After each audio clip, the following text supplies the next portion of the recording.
Hey, Doug, it's Anthony. Thank you for the cover. It looks great. That'll work. So, trying to find my Skype. I have Skype running, I have XSplit running, and I'm trying to find when I go to add source, I'm trying to find Skype, and I went to screen capture and I went to game capture, and I don't see Skype listed anywhere.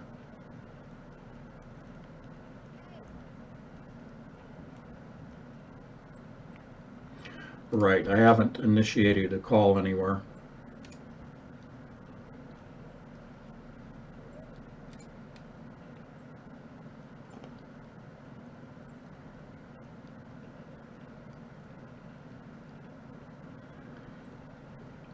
No, it was there last night, but I don't see it now. I'm wondering if I have to have a call connected.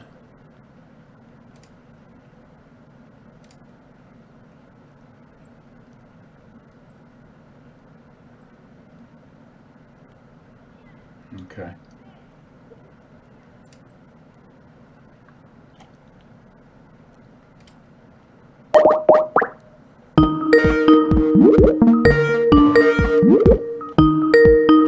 Down. Okay. All right, so let's go back to XSplit. See what that shows me. So I'm going to screen capture, window capture, Skype application framehost.exe. Okay, got it. So I have to have an active call.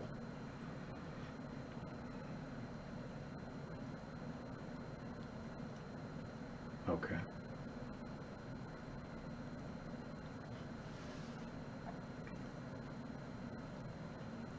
Okay.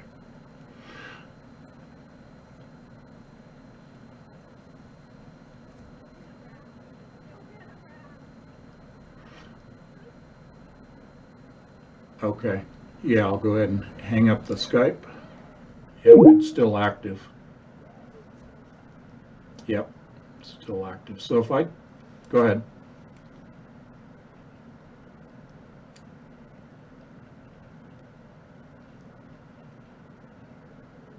Perfect. Perfect. That simplifies it. Okay. All right. Our fallback is there if I have to scream to you and say, ah! Okay.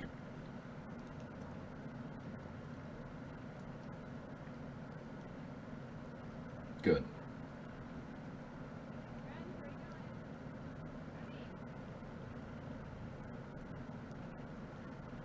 Okay.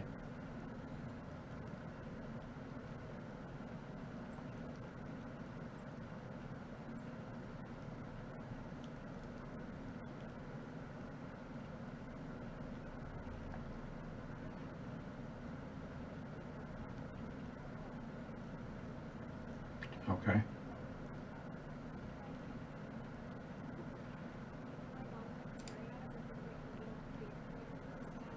Yep.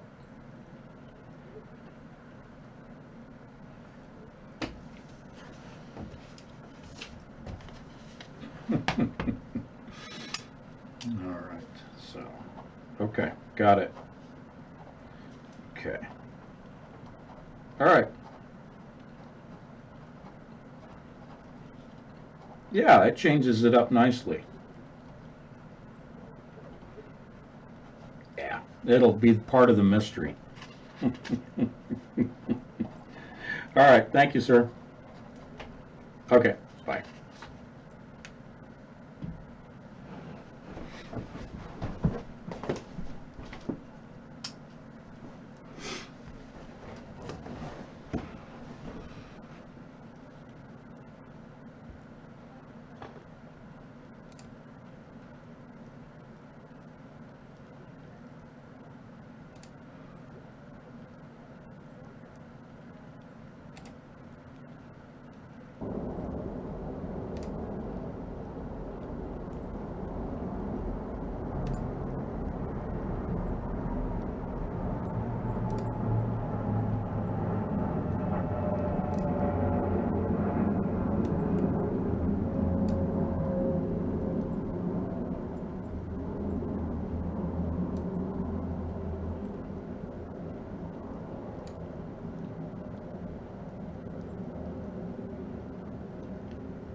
Hey,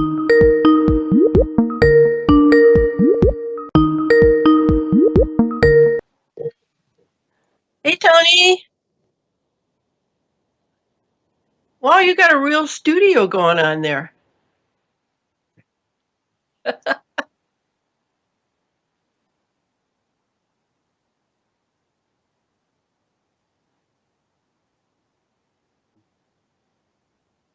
Okay.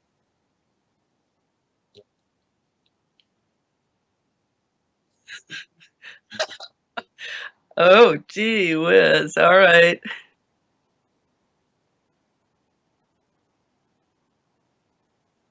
Okay. How do I sound? Okay. Uh, I want you to look at me because if there's too much light, I can shut these curtains that are daylight here. What do you think?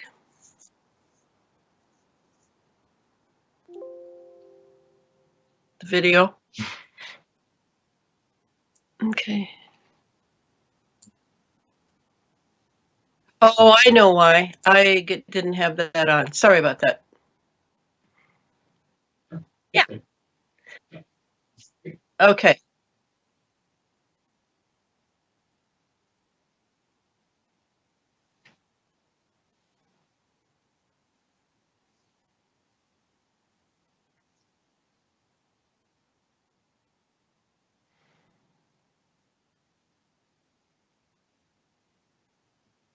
Okay.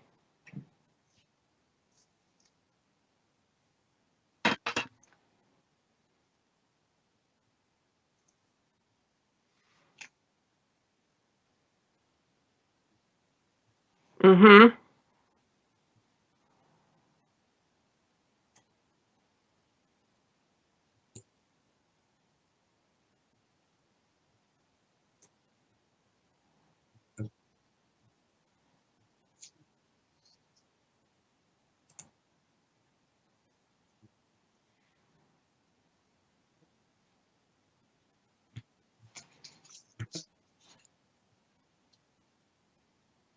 I know I am. Yes.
Yes.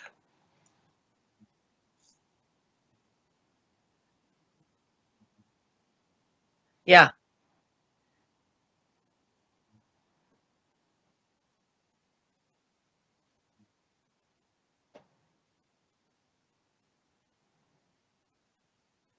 That genetic one, if possible.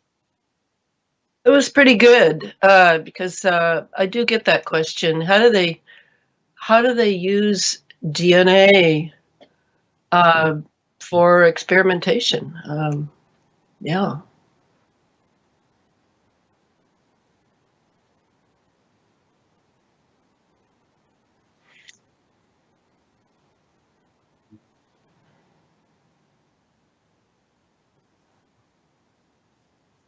No, no, but that's okay.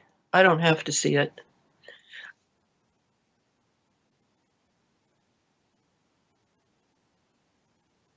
Okay, good. How did you do, by the way, I just have to ask you, how did you do through the winter back there?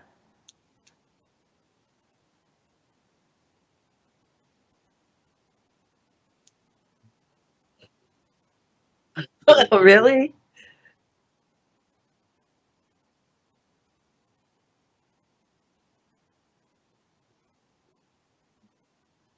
Oh my gosh, that's great, Tony. Oh no, it's not flooding here. We had mass snow, if you can believe it, in Olympia, Washington. We had, I would say, 2 feet. Unbelievable. People don't know how to drive in that here, and there's no road equipment. So, it's like, ah! And it was cold, Tony. Three transformers went nuts, and we had no electric. I had no electric for 30 some hours. And man, sleeping in an ice box with blankets piled on, and it was like, wait a minute, I don't live in Montana.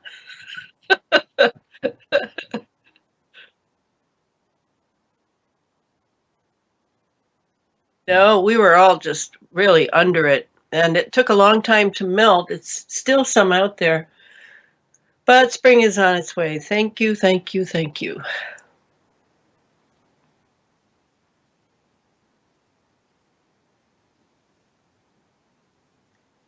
Yeah, I'd say a week to 2 weeks. Yeah.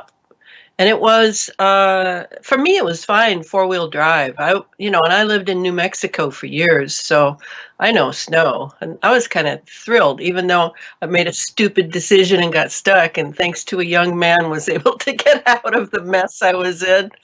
But generally speaking, it was 2 weeks, but the 36 hours were the hardest for me because I had to go to restaurants and hang out and buy a cup of something, and then I could write there. It was just too cold to do anything here in the house.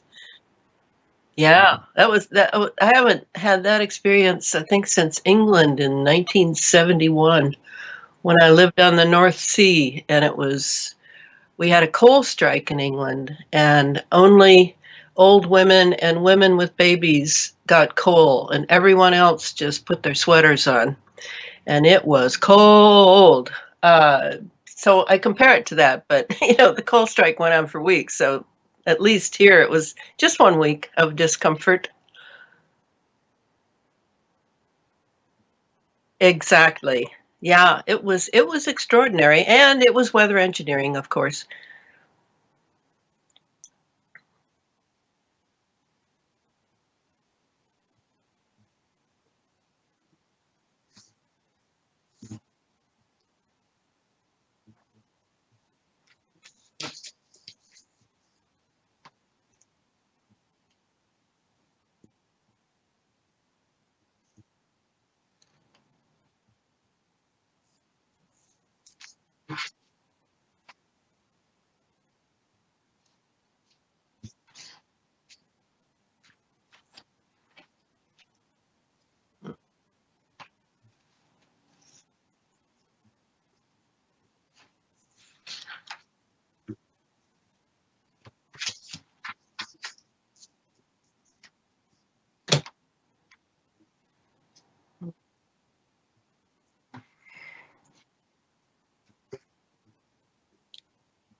Okay.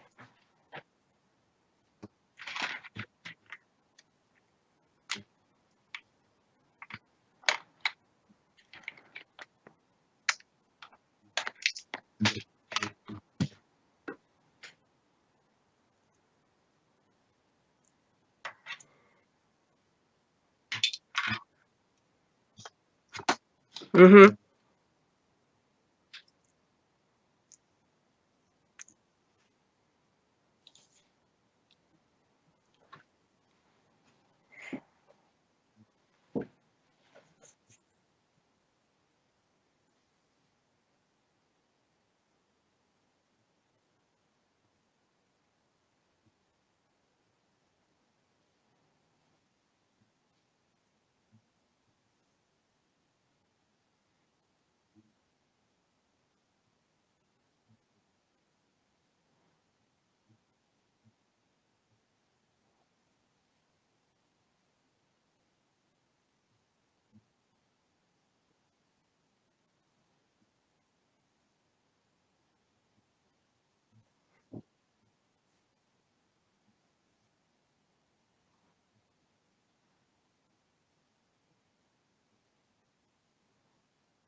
Uh-huh.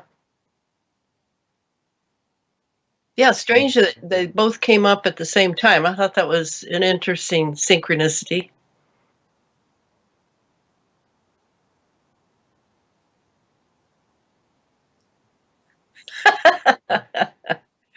Yeah,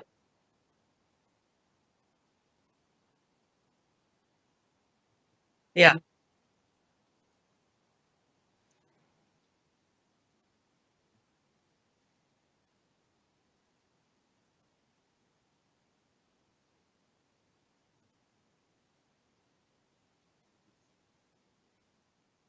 that's great.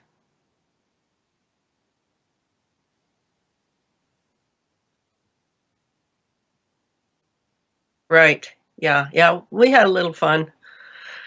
I just thought it was strange that everything sort of coalesced in the same week.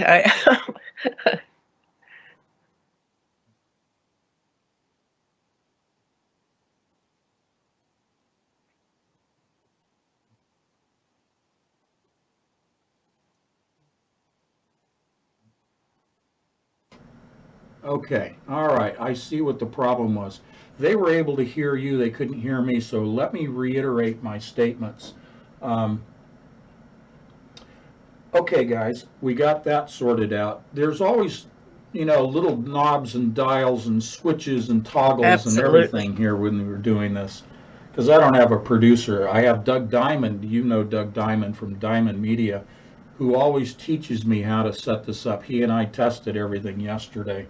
Um, so Okay, so give me a thumbs up. You can hear me, little old Anthony Patch. All right. It's fun guessing what I'm saying to Alana. Yeah, isn't it? Dummy me didn't have the microphones flipped. Okay, so guys, just so you know, I cannot type into chat room today. Function of probably bringing Skype into the live stream. For whatever reason, I've refreshed YouTube live stream several times. I can see you, so go ahead and offer comments and questions in chat. Um, I just will not be able to respond by typing, but I'll respond verbally to your questions in the chat room. What we will be doing with Alana is to give her the floor. I will try not to interrupt unless she asks me a question. And we don't do ambush journalism here. Alana is a longtime friend, but we will allow time later on to take questions from the chat room. So we'll factor into our conversation a block of time at the end. So what I recommend is jot down your questions, hold them until I throw the door open and say, go for it, guys, with your questions. You know the drill, but this is the first time that we've had an actual guest on the live stream. And Alana, I had guests on my show in the other venue on a pretty regular basis, including yourself. And I've kind of restricted that because I really want to bring hardcore researchers in if I'm going to do any interviews. So you are the first hardcore that I'm going to bring in. All Ooh, right. wow. Okay. Wow. Not even softcore, huh? No, no, we won't go there. Okay. So we're at the top of the hour. I'm going to go ahead and introduce you, folks. We're going to get started. Everybody in chat is telling me that all the technical is working. So um, and I know that Doug, who is really my producer and makes this available by improving the sound and improving the video in post-production. Doug, we're going to go ahead. We're at 12 noon. 1, 2, 3. And welcome, Elana, to the patrons live stream. And it is February 28th. It is Thursday. You are the first guest I've ever interviewed for the benefit of the patrons, and welcome. I'm honored. Thank you, Tony. Well, Elana, you have been a friend for probably 4 years at this point. Our good mutual friend, Ron Patton. Ron Patton, who is the producer for the Ground Zero radio program, hosted by our good friend Clyde Lewis. Clyde Lewis. I'm looking at my notes here and I'm blanking at the same time. So Clyde Lewis invited me on his show back in, I'm trying to think at the same time, I believe it was 2015. And Ron said to me, you have to meet someone. And the next day we drove up to Tacoma, or Olympia, is it? Right, Olympia. Olympia. And we had breakfast with you. The three of us had a great conversation. It's the only time I've actually been able to sit down face to face with you apart from the technology. And it was a great opportunity to meet you and hear about your research and your books. And I want to thank Ron Patton and Clyde Lewis, one, for introducing me to you, and two, for bringing me on the air in Portland, Oregon in studio, and really kickstarting this whole venture I find myself in. But the show isn't about me today. The conversation is about you. So for those that have never heard of Elana Freeland and have never heard of your books, please do us a favor and give us a short bio, and then I do have your books available here as a graphic that I will put up while you're doing that. And so go ahead, give us the background on who you are and what you're doing here today. Okay. Yes, I'm pleased to be with you again, Tony. It's been a while. I want your listeners to know that I have been in this what I am calling the anti-geoengineering movement now for about 8 years. I was in pre-2012. I was friends with Clifford Carnicom, an independent scientist, I would say the independent scientist who really broke the news on a science basis for this technology. The news had already been broken in 1995 by a very now famous book, I think, by Nick Begich and Gene Manning called Angels Don't Play This Harp. They were living up in Gakona, Alaska, right almost on site to the construction of a huge acres and acres phased array antenna called HARP, the High Frequency Active Auroral Research Project. Not the first ionospheric heater in the US, but certainly the most powerful. In fact, at that point, I would almost say it was the most powerful in the world, including Russia and China. So Nick and Gene let us all know about it. It was it was not in the New York Times book review, as you can well imagine, or on CBS. But the book got out. The first people to pick it up, of course, were the adventuresome, that the CIA has called for years, conspiracy theorists. And I found the book, and that was it was reading that book that made it clear to me how important it was, because somehow at a substitute teaching job, I was reading the book in the faculty room, and I assume it was a certain woman sitting at the table when I was discussing the book with a couple of male faculty members during lunch. And the next day I had a military helicopter over my house for about 5 minutes hovering. And I assumed they were sort of, dialing in my XY coordinates. And then my phone got weird, and I call those the paranoid 90s. And that got my attention. Definitely gets your attention when you have the military visiting your house in your neighborhood. All my neighbors came over. What's going on, Elana? You're probably downloading your hard drive. Yeah, such as it was then, right? Those were the early days of the computer, right? Yeah. So the next thing that happened was living in Santa Fe and being friends with Clifford Carnicom, meeting him serendipitously, so-called. I look back, Tony, and I realize how many times I have been led straight to where I need to be in order to learn about this technology. It's, my life, it's like you live a life, but you don't really know while you're living it what you're living. It's true. When you do a retrospective, and especially when you're on a mission like I am. I'm definitely on a mission with this anti-geoengineering. Clifford and I would go to breakfast with some other people, and at Harry's Roadhouse, if you know Santa Fe, wonderful place. That's where I caught a glimpse of Arnold Schwarzenegger with his family. But anyway, and Clifford and I would just start talking about what he was finding from the jets flying overhead and the what was coming out of the combustion chamber.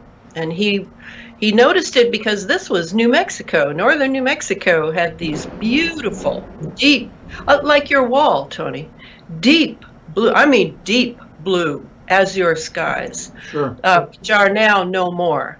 But he noticed these jets, and so he began to make a real effort to collect precipitation and scrape his HEPA filter, his HEPA air cleaner filter, to see what was in it. That's when he discovered fibers, and they looked to be unusual, not just dust, not dust motes by any means. And so then he contrived what is now known as the red wine test. And the red wine test is you clean your mouth and then you slosh around one mouthful of red wine, mostly for the tannins and the dye effect. Sure. And so you can see these fibers because they're very, very tiny. They're submicron or micron. So you slosh your mouth around and then you spit the wine into a very clean container.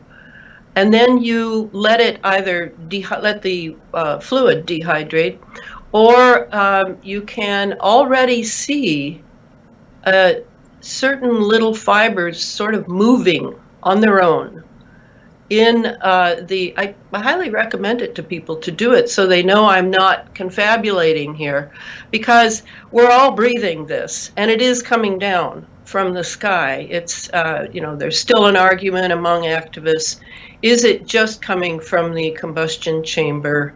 Is it because of pyrolysis that takes place in the jet engine? Or is it a supplementary system which is injecting various ingredients into what's coming out the back of the jet because of the geomagnetism of the area below? And that I would say is definitely my vote, because the geomagnetism of each area is different. We're not all the same. I mean, I think of how I love northern New Mexico, that red earth, rich in iron, rich in minerals. It's right along the edge of the mountain range, the only, I would say, mountain range in the world that goes from pole to pole, north-south. And that means that that's pretty much the spinal column of the planet, I would say. And it really has those, we all know of Eastern philosophy and Eastern religion, where they talked about the spinal column being the primary energy circuit of the human being, of the consciousness of the human being, in the chakras that are, there's 7. And I often think of that, of how I can't put it well enough, even though I have skill in oral in the words, but there's something about northern New Mexico and that Four Corners area where the earth is so red, so mineral rich, and right on the edge of this mountain range going all the way to pole, that is very stimulating. And many people talk about the spirituality of the area, and a lot of people are drawn there. And I think that is magnetism. And I think that the conductive metals, which are nanoscale, now a nano, for people who don't know, is 1/1000th of a meter. Very, very, very tiny. And nanotechnology is the name of the game now. If you ever read my book, Under an Ionized Sky, From Chemtrails to Space Fence Lockdown, that's the second book I wrote, and that one came out in spring 2018. In chapter 3, I go deeply into nanotechnology and how it was scooted through Congress with, again, no debate, no real research, just, yes, rubber stamp it. It means money in the future, just like 5G has been scooted through. And I won't even discuss vaccinations. But so in the nano metals coming down, they're very conductive.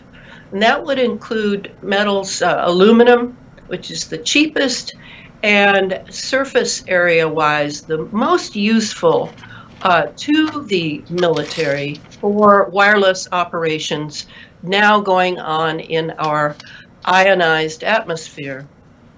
Those metals also have to do with this breathing them in. They go into our bodies, go into our lungs. Then from there, they go into the bloodstream. And then they're in our body. And now many of them are heading for the heart, heading for the brain. And because they're nano-sized, they can easily slip through the blood-brain barrier. So we have a scaling up of Alzheimer's at one end of life, and a scaling up of what is the child disease? Autism at the other end. So these are in a way, the bookends of a very sad story. And it is the story of aluminum. We now find out, of course, that the vaccinations have aluminum in them as well. And really, it's not that we've ever not had aluminum in the environment. It's the quantity and it's the size of it. Because as I point out in the chapter on nanotechnology, when you have a particle from the the periodic table, nothing unusual, it's something of the Earth, it's not from Alpha Centauri or anything, you have this size factor. And the size factor, believe it or not, in a quantum way of thinking, is it changes how the behavior is of the periodic table metal. And that behavior becomes erratic, sort of like having an adiabatic quantum computer that suddenly takes its own direction. And again, whether you're talking micro or macro, which is, this is what I attempt to encompass in explaining the big picture of how the environment is being weaponized around us. In other words, it's a dual, like many of the technologies that the military now has bestowed upon modern civilization, and I'm a little cynical when I say that. It is dual use, they call it, and what dual use means is it's used for combatants and non-combatants. It's military and it's civilian.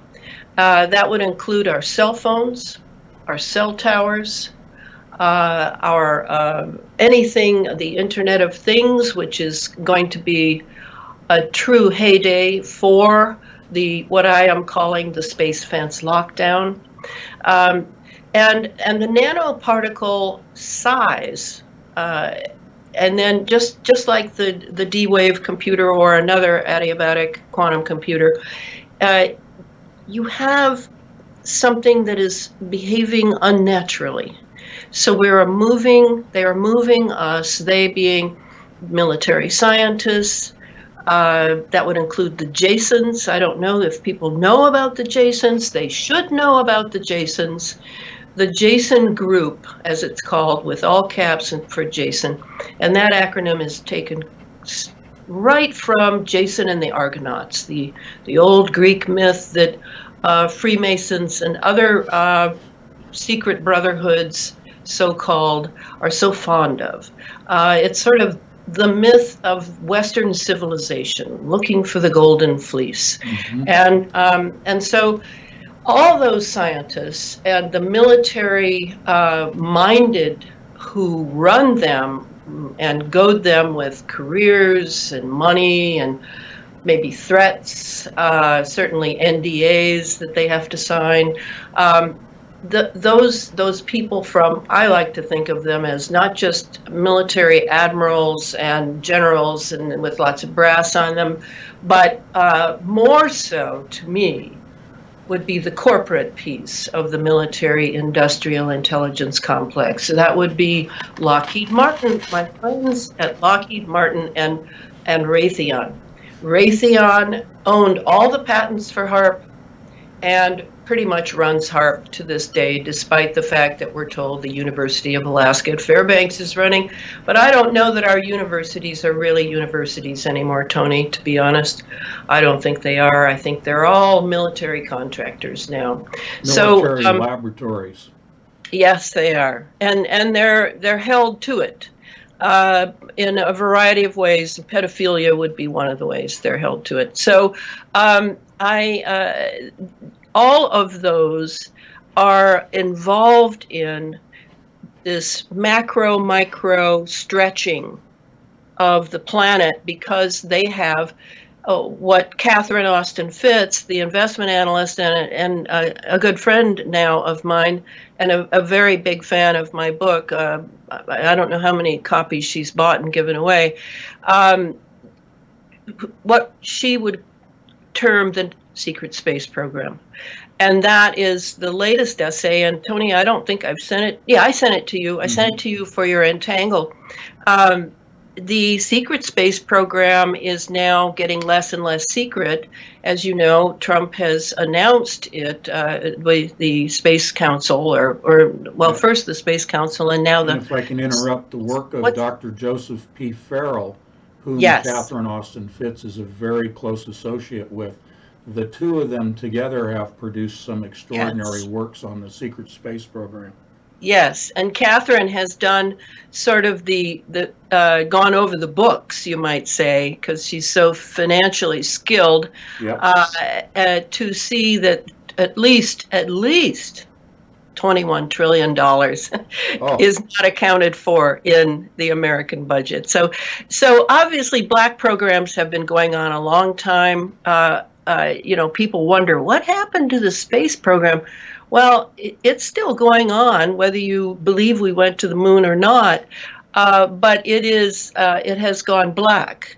And now it's slowly being announced, as is geoengineering, because when Mr. Trump took office, And immediately after, I noticed that geoengineer David Keith was trotted out. He is sort of living in Bill Gates' back pocket, and he was trotted out to say, well, folks, it's too bad. We're going to have to do geoengineering. Gee whiz, too bad we can't get around it.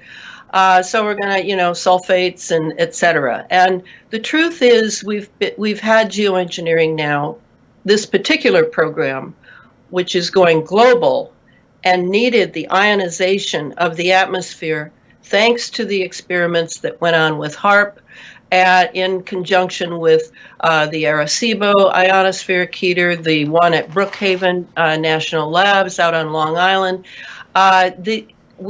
They are now able to really do the space program. And that is what SDI always meant in the far back, right? With Reagan, Bush, and Cheney, the Strategic Defense Initiative, the Star Wars program that went forward to Bill Clinton, but was buried at that point. They were not able to complete it because the atmosphere was not ionized, to just cut to the chase. And it is now those heavy metals that are in the sky. Initially, Tony, I thought that, we're collateral damage because they need those metals for conductivity and for all of the wireless operations that they're doing for so-called defense, which is, often offense. It wasn't about us. It wasn't particularly about us. That's what I used to think. All right, now I'm thinking I've changed. I've changed since the first book, Chemtrails, HAARP, and the Full Spectrum Dominance of Planet Earth, which came out in 2014. I learned a whole lot and then knew I had to write that second book. And now I've learned a whole lot, and now I'm writing the third book, which is on synthetic biology, and we're going to actually get to that. But it all just sort of has moved forward. We've moved into the space age. The environment has been weaponized. And part of the reason for the nanoscale entities and metals, and I have to include entities in this. Yes, Morgellons, I'm thinking of Morgellons, but I'm thinking of other pathogens as well. I'm thinking of just nanobots, sensors that are transceivers that have been released. It's been in the mainstream media in the trillions in the upper atmosphere. So all of this is, yes, we are collateral damage, but we are also experimental lab rats in order to see how they can pull off changing not just the planet, which is being changed. The genetic modification of the planet is underway. The genetic modification of all living creatures is underway. And part of that is due to things like CRISPR that you read about. But there's a part that I bring to the table. Thus far, I am the only writer bringing it to the table and the only one talking about it on radio interviews. And that is the nano-sized entities that must be brought into the discussion. Because they're so tiny, you understand we're dealing with an invisible realm, and they're counting on that. They being the scientists who are very interested in how they can weaponize the environment and use the environment to genetically modify life forms like us. And some of those scientists are knowledgeable of a lot of science that our university PhD programs do not have access to. That's very important to know. It isn't that, it's almost like there's a whole other science going on that we are not, we being consensus reality type people, particularly I'm thinking of PhDs, they're very consensus reality people, that we're not aware of, that we don't have access to the same documents, the same histories of science. As you know, it's common knowledge that many inventors are either compromised or marginalized or killed. And you never hear about their free energy modification things, or you think of Rife and the Rife machine and his microscope. I mean, where did these things go? They're gone. No, they're not gone. They're not destroyed. You'll hear that Wilhelm Reich's research and books were burned, and not all of them. I mean, all of these things have been catched away by those who know what I keep saying to people who have less confidence in it than they do. Knowledge is power. Mm-hmm. And if you can acquire knowledge, you are not going to be burning all those books. You are not going to be burning all those research notes.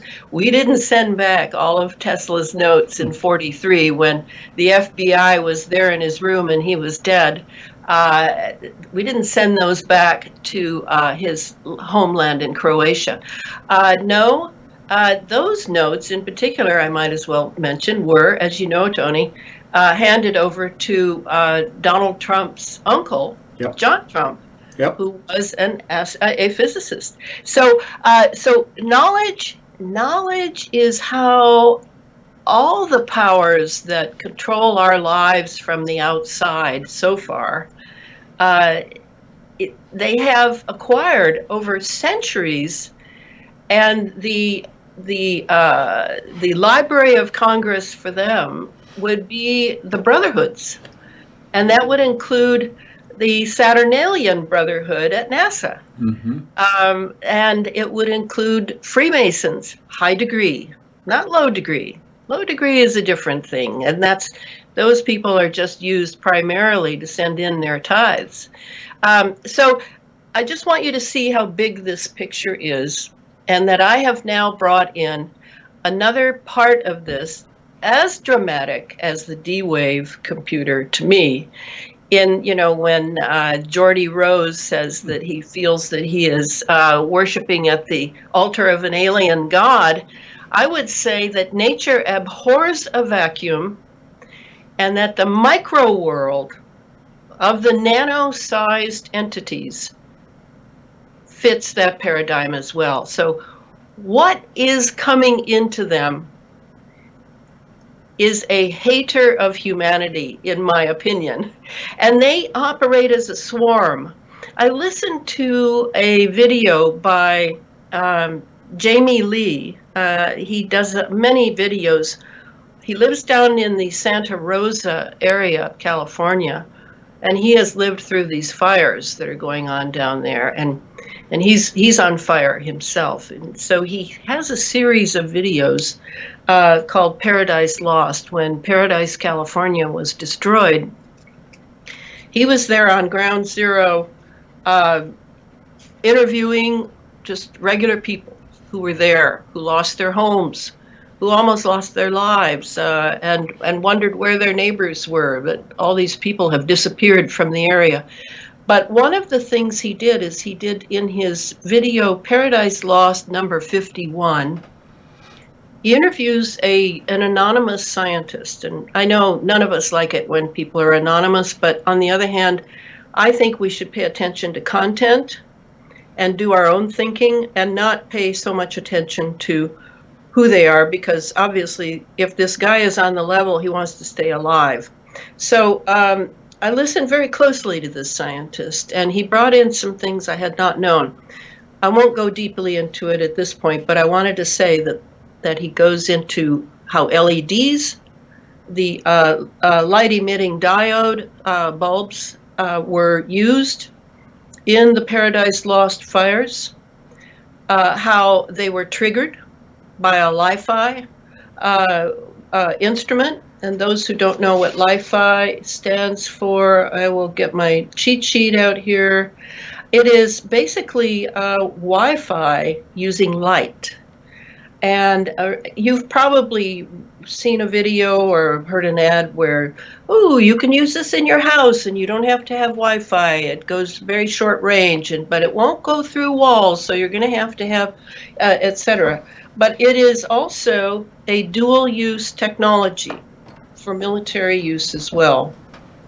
So these LEDs were triggered by Li-Fis probably from the satellite, would be my guess. I don't remember that part. And then the other part of this is that I don't know if you've ever noticed in these fires how if you watch the ground of these so-called forest fires, these so-called wildfires, there's a strange behavior of the embers.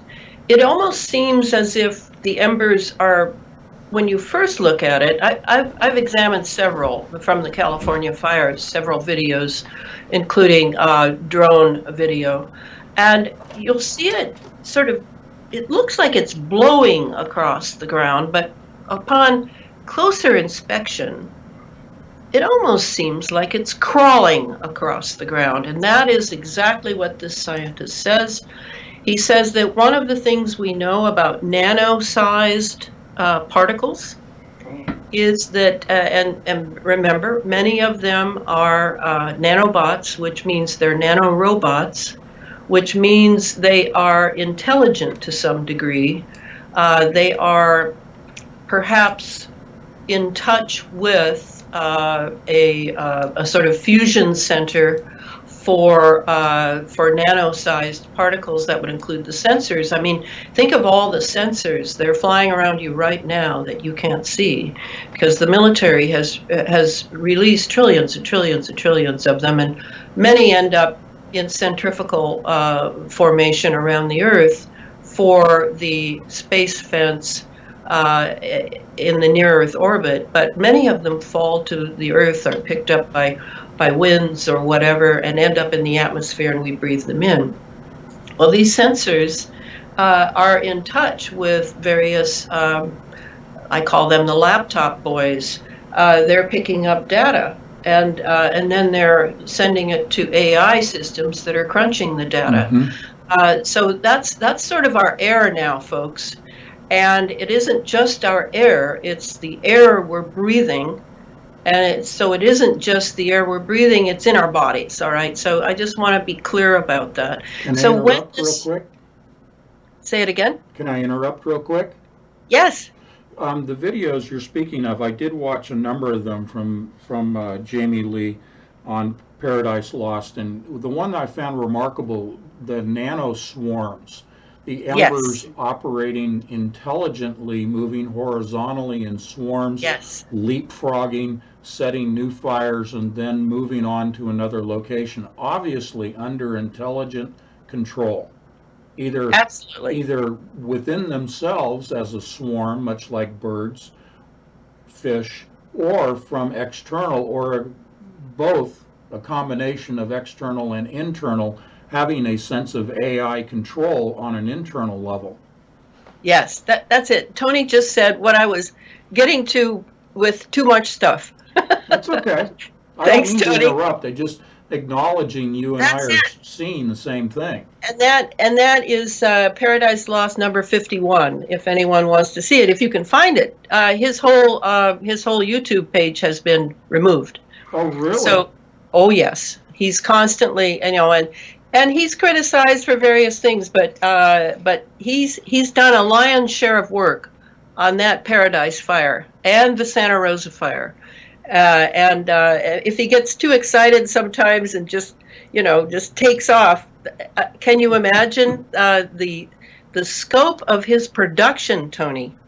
I mean, I think he has Paradise Lost number 90 something. Oh, I mean, gosh. How do you do that? I mean, are there enough hours in the day to do what he does?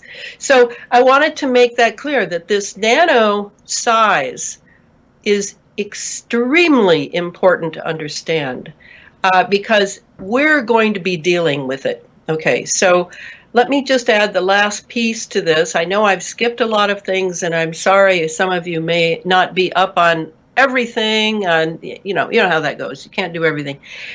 But the 5G, let's talk about that for a minute. Sure. The 5G is coming, they say.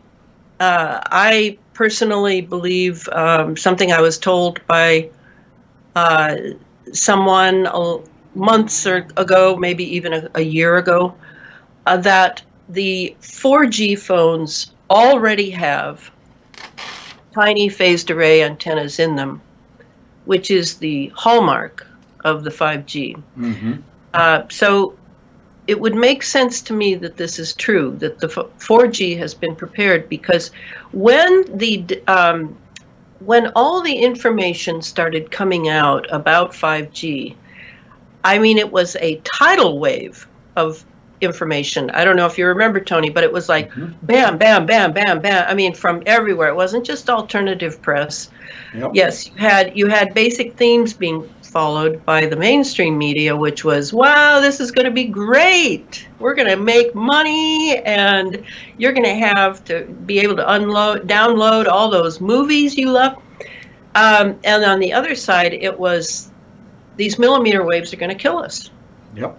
So, but just the barrage was noteworthy. And I thought to myself at that time, I remember thinking, wow, this is just going crazy. What is this? I mean, it was, yes, with the smart meter fear and wake up of the public, it was considerable. There were considerable alternative articles and Facebook activity around that, but nothing like 5G. So right away, I wondered, because now I consider paranoia to be my sixth sense. I wondered if it had to do with, all right, so they're now letting the bad press out about the 5G. So a lot of people probably won't buy the 5G as much as they want to. They want those fast downloads, etc. Maybe the important generation, the younger generations who are more ignorant of the past and what nature really is and what life really could be, will continue, because they'll know that their careers depend on being state of the art. But so I know they wanted to pick up everybody, whether they had the 5G phone or not, or the 5G router. So it made sense that they would put the phased array antenna into the 4G as well. Because I think that's how they're going to do it. They're going to do a sweep on the 4G. The 4G had no mixed press when it came out.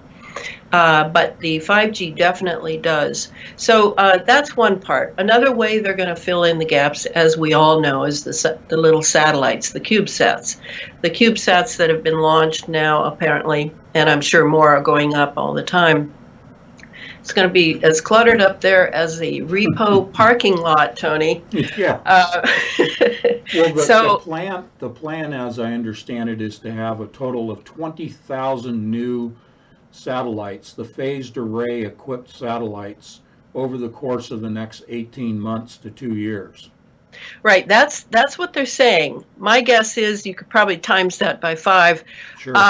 Because now, with part of the space fence, when they say that the space fence that Lockheed Martin runs and owns all the patents for, by the way, and they calibrate all the space fence infrastructure here on the ground and in near Earth orbit to also count all the trash, is how they say it. Yeah, we're counting trash to make sure our satellites are safe, our rockets are safe, but they're also they also are controlling all that trash, because now they have released the nano sensors and the nanobots up there, and those are what they're running, and those can easily move onto through any of the devices up there. And so they're going to control all of them. So I don't know that they see that they need a limitation. Plus, when we say space or near Earth orbit, you're talking multiple levels, sort of like an apartment building, right? You've got a lot of levels. You don't have to go 200,000 miles out. So So yeah, that they're going to fill in the gaps on the 5G with the satellites as well. So I've got 4G, I've got the satellites, and now we think of all these antennas, and I get lots of people asking me, sending me photos of antennas. Is this one of the 5G, Elana? Is this a 5G? And truthfully, I know I've heard it's the small refrigerator-sized box. I have been told that it's also the whatever it is on top of the pole. We won't be able to see most of them. They're going to be very small, and they're going to be. You're just not even going to know they're there. They're everywhere. They're going to be everywhere, and I'm not counting on the fact that we could have movements that stop the implementation of it. I know people are excited about that, but I just want to say once and for all, and I'm going to sound very much like a wet rag when I say this, throwing a blanket over the best of intentions of citizen movement. Citizens in America are accustomed to doing their due diligence to protect the republic through public demonstrations. That's one way. And writing to your congressman is another. Petitions. These are all the old forms before the technocracy. But we are now living in a technocracy. They would like you to be busy doing those things so that you feel you're doing something worthwhile. And it is worthwhile. You're meeting amazing people, amazing citizens who want to stop things. But we're going to have to think with another side of our brain on this, because these techniques, as you know, it would be very easy to stop a public demonstration with an LRAD. Yep. Or an ADS, these military millimeter wave implements. Active denial systems. Active denial systems. And they're not doing that. And what they're going to use is this millimeter wave active denial system. Agreed. Right? Agreed. The 5G. And they're going to be able to do that because we have the matrix of that in our systems already, the nanobots, all of these conductive metals. They're going to just dial in to whole swaths, whole neighborhoods, whole regions. I don't know if size even matters when you're living in a quantum world that has been adjusted. So that's important to know is, will you be able to protect yourself? Well, the best protection I see at this point, and I'm still researching and I'm still uncovering many things, but the best so far to me is heavy metal detox and eating in a way where you retain an alkaline environment in your body. The one thing I know about Clifford's just endless 2 decades of work on the Morgellons pathogen, or as he calls it, the cross-domain bacteria, CDB, is that it hates alkalinity and goes into stasis. It will not reproduce. It will not move. And it loves acidity. So if you have a certain diet and you've got to have a quart of ice cream every night, for example, you're in trouble because the acidity in the body will be of a tidal wave proportion, and you will lose your health. There's no question. Your immune system cannot operate in imbalance for very long. It will not defend you anymore. And I think all the autoimmune diseases in this this civilization, so-called, what we have created with chips and candy and pop and all the things that the GMO feedlots of cows being fed, being fed their own bodies. So, you can't go long on this without the immune system paying, and the immune system on a sheerly physical level which I think I need to address first, because you won't be an activist who will be helpful in this very long once you are obsessed with keeping fragments of your health. And you'll be running to doctors and the medical industry and the big pharma. And believe me, either they're not going to know about this and they're not going to treat it, they're going to treat the symptoms as they always do, or they've been bought off and they're complicit and they're not going to tell you the truth. So, you know, I'm living proof of that. I haven't been to a doctor since I was 13. I studied Chinese medicine for 6 years. I know what alkaline acidity means. I know that sometimes you can have something acidic and it will turn into alkaline, and alkaline and it will turn into acidic. You've got to experiment. You've got to experiment with your own body, but take it seriously. This is your number one priority. Number two is knowledge of, like Tony, he is my go-to man for CERN, and it looks like he's going to be my go-to man for DNA. So, you know, look around you, see who's doing real research, who's really got a handle on a particular aspect of this giant elephant in the living room that we're all sort of feeling our way around to figure out just what its dimensions are and what it means that it's going to do to us, because it's in our living room. And take it seriously. This is not an intellectual exercise. This is not internet entertainment. No. And so the 5G, I mean, I could talk about how it's gonna shatter the mitochondria around the DNA. It's going to shatter the DNA. And Tony, you know, in a way today, I've done all this to bring my nanos to the table, but I really, in a way, I want to sneak in and interview you as well, because I want to find some things out and compare some things so that I stay on the right track. With the DNA and with what CERN is putting forth along inside the space fence, because CERN is part of the space fence, no question, because the calibration happens across the board, whether it's a radar installation or NexRads across the country or cell towers or Gwen towers. All of this is calibrated along with fracking, along with wind towers. I mean, this is turning the Earth into a machine that can be controlled by an AI. I mean, this is an outrageous proposition. And when I look back, I've been watching this happen my whole life, right? Yep. But I look back and see the jump we have made in the last 20 years, and I'm in shock. Because and even I who know maybe more than the average person does, because I've been watching this unfold over all this time. And so to me, it is a spiritual war. It's absolutely a war for the future of humanity. There's no question. I'm about all hands on deck. I spend all my life doing this. I have no private life.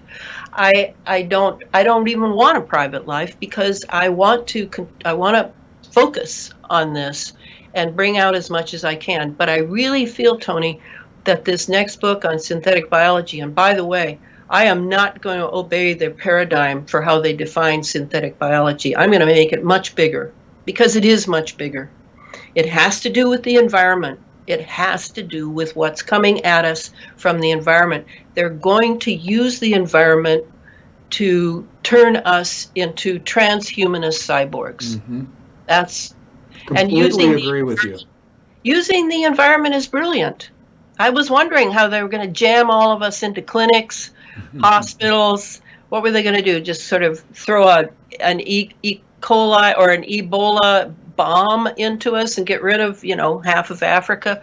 I was wondering how they were going to do it and control it. And first they turned our whole world into a wireless instrument. And then they brought in the ionizing through chemicals and wireless. And then they began delivering the nanos. And then we breathed them in, and it's good to go. And the 5G to me is the linchpin. So now we can take a breath and. Well, let's take one question, just before we completely shift gears, Kathy Smith in the chat room had asked earlier, and Kathy, I acknowledge that you had sent me an email question on this a few days ago, and I just haven't gotten around to responding to it. Let me check.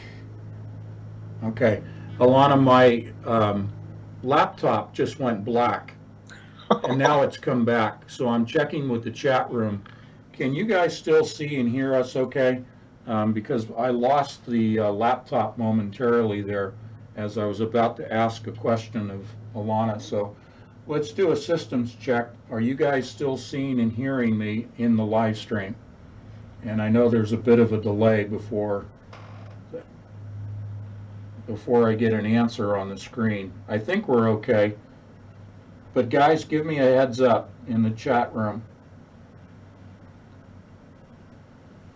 I know that we're expecting interference. Okay, we're good to go. All right. So the question from Kathy Smith in the chat room was diatomaceous earth, which, if folks don't know what that is, it's essentially the leftover bodies of sea creatures, very small, almost microscopic skeletons of plant and animal life predominantly in the sea, but often it is used as a filter medium, especially in swimming pools, as a filter system. But does diatomaceous earth come across your radar in terms of Morgellons, nanoparticles, nanobots, heavy metals being ridden from the body? Will it raise the pH to a more alkaline pH level? Does it function in any of those areas? Oh, that's a good. I hadn't thought of the pH factor of diatomaceous earth. Like I said, a lot of people in the anti-geoengineering movement, and I keep my hand on the pulse of my closed Facebook site, is how I kind of follow what people are doing. But people are experimenting with their own bodies now. First, it was the Morgellons sufferers who were experimenting most assiduously because they're in pain. And many of them are closeted in their homes because they don't want to be seen in public with the sores and the suppuration and stuff going on. Sure. So they were the first ones who were really taking it seriously and trying this and trying that. I have never taken diatomaceous earth, but I can say that I'm beginning to get a feel in my thinking for how there are levels. Now, you can do a level that will give relief. You could find something that will give you relief, but it really won't move the nanos much at all. And you're breathing them every day. It's not like you breathed them last week and you want to get them out now so you can be rid of them. It's a matter of unloading as you go. That's really what we need. And I consider at this point, and I may be wrong, and I would need to see, I don't know, a dozen people for whom it has done miracles. But, when you hear that, I don't know what else they've done, right? Sure. Right. I'm not their physician, so I can't really do the data check. I would love to do it, but I'm not able to. One thing I do know is Tony Pantalaresco, a Canadian. He is doing the lion's share of using his engineering background to address the nanometals problem with magnetism, and he's having great success.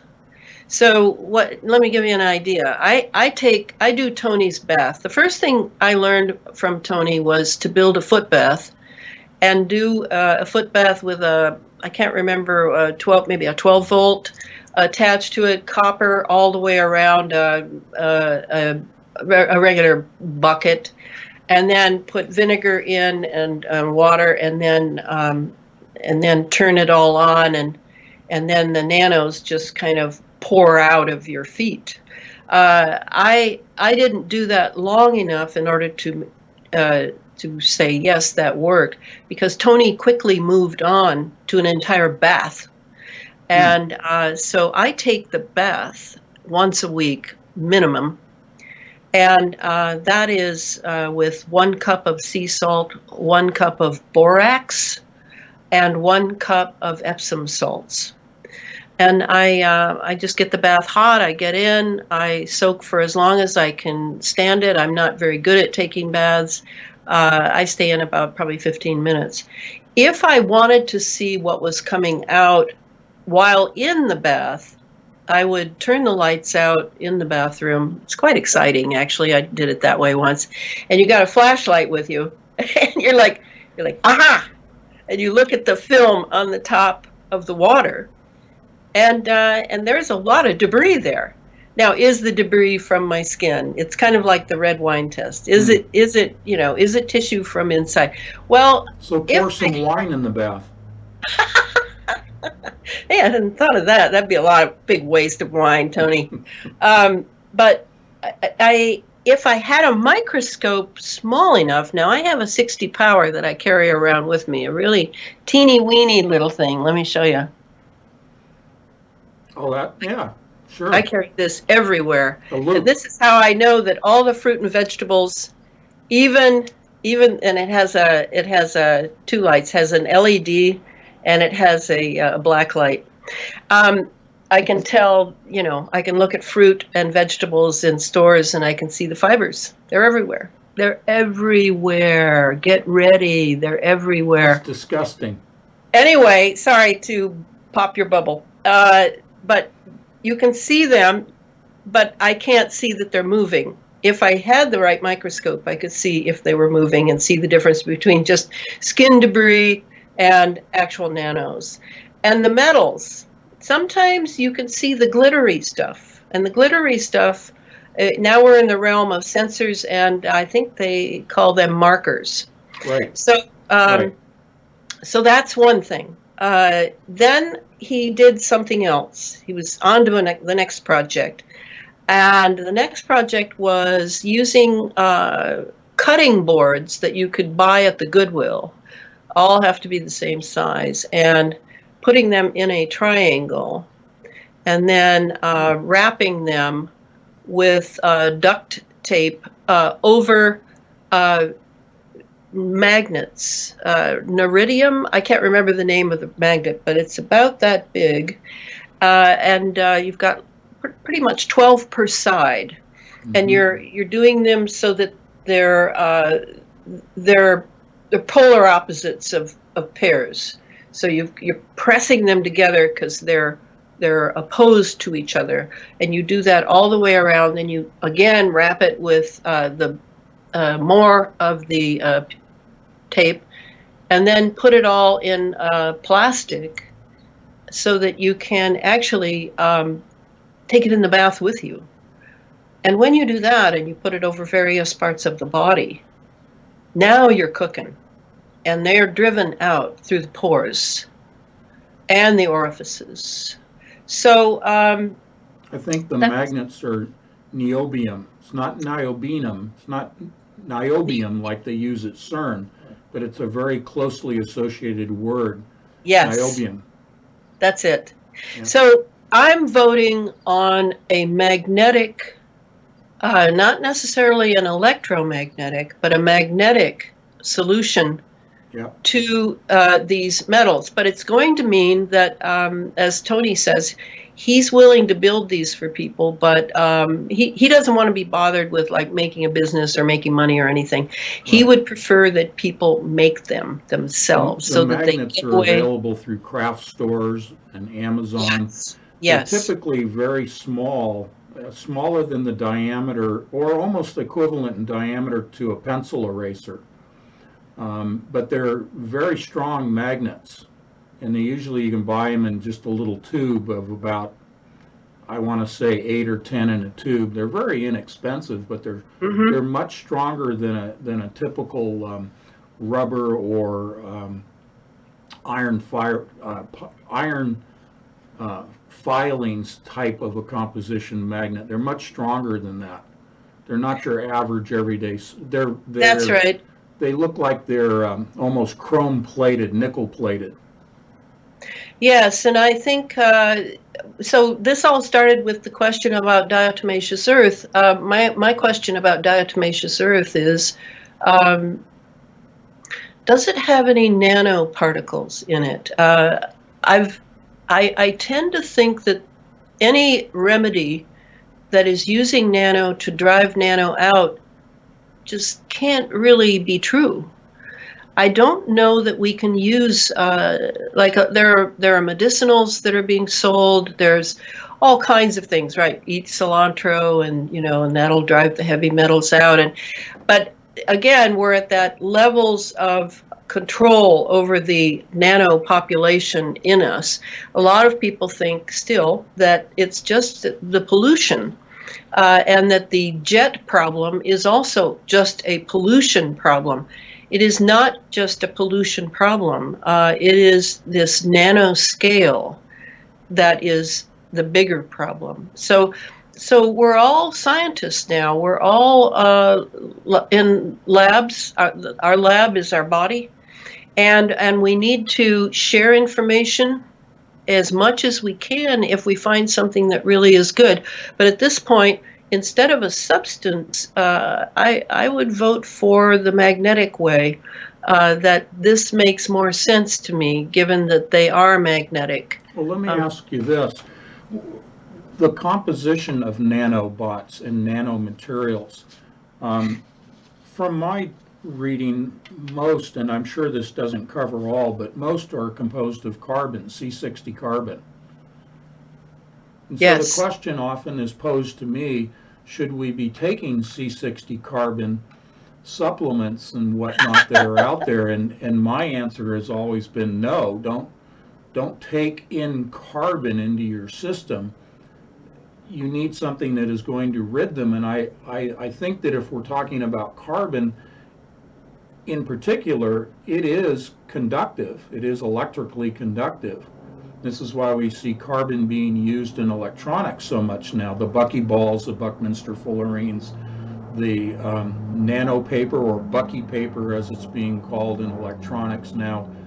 So using a magnet to either repulse and drive out, or to attract using a magnetic field bath, is what you're essentially talking about, makes sense to me, to attract them out of the body. Exactly. And I'm so glad you brought up C60, because if you go to Tony Pantalaresco's, he has like 3 sites. At one of them, he just goes on a tirade about C60 and says very clearly that this will be used to control you from outside your body. Agreed. And you must not take C60. Good. So, and I've been pretty much macrobiotic since I was 21. Not religiously so, but definitely thinking in terms of Chinese medicine for what I eat and how I conduct life and things. But I would say that natural foods and natural living is my main medicine. I have never been a supplement taker. I really don't know much about supplements. People ask me, what supplement should I take? I have no idea. Like, somebody gave me this. They gave me this turmeric. Well, it's very, very nice and rather expensive, I realized. And isn't that an acid? Well, it doesn't really matter in the small run, Tony, if it's acid. It's more your whole day of imbibing, what that creates in the blood. And if you ever need to know how your blood is doing, you can just get a little glob of spit on your finger and go like this. If you can't stretch it, if it breaks, you're probably running acid. And so, anyway, what I'm saying is, I don't really. Are you going to demonstrate that? Oh, how mine is? No. I'm just kidding. Just kidding. I didn't know if that remember, was from pH can be tested using litmus paper, and you can go to the pharmacy and you can buy litmus paper strips. You don't have to Yes. do anything extraordinary. And you can just, you don't have to dip urine. Don't worry, people. You can use your saliva, and you can dip litmus paper into your saliva, and there's a little colored graph on the side of the bottle of the container, and it'll show you the pH range, whether you're acidic or if you are alkaline. If you have to really scrounge for it, go to your local pool supply company. They happen to sell diatomaceous earth for filtering, but they also sell litmus paper for testing the pH of the water in your local swimming pool. Okay? Anyway, go ahead. Right. That'd be good to even test your water, wouldn't it? To see how that is, Absolutely. because that's another thing that's very important, right? In this acid alkaline thing of just the core diet Yep. is, and I'm talking core diet. This is not going to solve all your problems, but this is sort of the beginning, is the alkalinizing of the body, because it is well known that this pathogen, this, you know, and I think I may be tooting my own horn here, but I think I was the one that called Clifford's attention to that acid alkaline paradigm in Chinese medicine, where they're very big on that yin yang, you know, acid alkaline. But it was also he had those petri dishes going, and he was experimenting with them. And speaking of Tony's, you know, electrical foot bath and the bath with the magnetism. That's one thing that Clifford did too. Is he did an electrolytic experiment in one of the petri dishes on the fibers to see if they would, and when he would get it to exactly the crossover from acid to alkaline, and the acid, they'd be moving, and then it would cross over into the alkaline, and they are very reproductive. In fact, I would say that either the Morgellons pathogen or some other devious Frankensteinian thing is forcing in the body to develop a neural mesh that Elon Musk mentioned as being protective. His neural net. Yes, and it's in the body because in Morgellons victims, sometimes they can actually see the net forming. And I had a small outbreak. This is maybe interesting to you, Tony, and your listeners. Clifford and I had decided to spend a week in his lab a couple years ago. He was living then. He and Carol were living in Idaho. So I drove over across state and went to stay with him. But before I left, about 2 weeks before I left, I suddenly had an outbreak on my calves. And it definitely looked like Morgellons. And I thought the timing was odd because I wasn't doing anything different. But I and my little leggies went over to Idaho, and Clifford and I, in his lab, scraped my skin with a razor blade in order to get some cells, in order to look at them under his very high-powered electrical microscope. So, yes, it did have Morgellons fibers in it, but it was something else. And he kept those specimens. I don't know what he's done since, because I came back, and within 3 weeks, it was all gone. And I decided that it had been remotely triggered in me somehow. I didn't know how, but it was because I was going to visit Clifford. Did they appear on your skin? Did they have a distinctive color or shading? No, but they would form a little head from a pore, and I could almost feel them coming out. And so I would reach down and just very gently scrape it with my fingernail, and then put it under my microscope. And it was always, most often, it was a crystal. They were all tiny crystals, and they were amber colored. And sometimes I would get one completely wrapped with a hair of mine and a Morgellons fiber. So it was a real low key. It was not comfortable. I used, speaking of remedies, I used a spray bottle of colloidal silver Mm-hmm. and sprayed my legs whenever I would get that itchy thing, or it would, or I'd be going to sleep at night. That's when they became most active. So I would spray them before. I thought I was going to have to live with this, and the thought that it was for Clifford did not appear to me until they just disappeared overnight. And I mean overnight. Yeah. They're gone after I got back. So I did talk to a Morgellons survivor in California when I was giving a talk down there, and she said that she had been a professor of botany at UC Santa Cruz, and she said that she was convinced that the Morgellons lesions, the outbreaks, are definitely remotely triggered. And that's why a lot of the population does not have the lesions, Mm-hmm. And therefore is not at all curious about this phenomenon being in our bloodstream, in our bodies, because it is in us. Could it all, by remote, could they kill them all? Yes, they could. Absolutely. Kill the Morgellons or kill the individual host? Kill Morgellons. Yeah, kill the Morgellons. Yeah. Absolutely. Remotely. Yeah, because they are very much in touch. They are transceivers themselves. They've been genetically modified to have a transceiving function.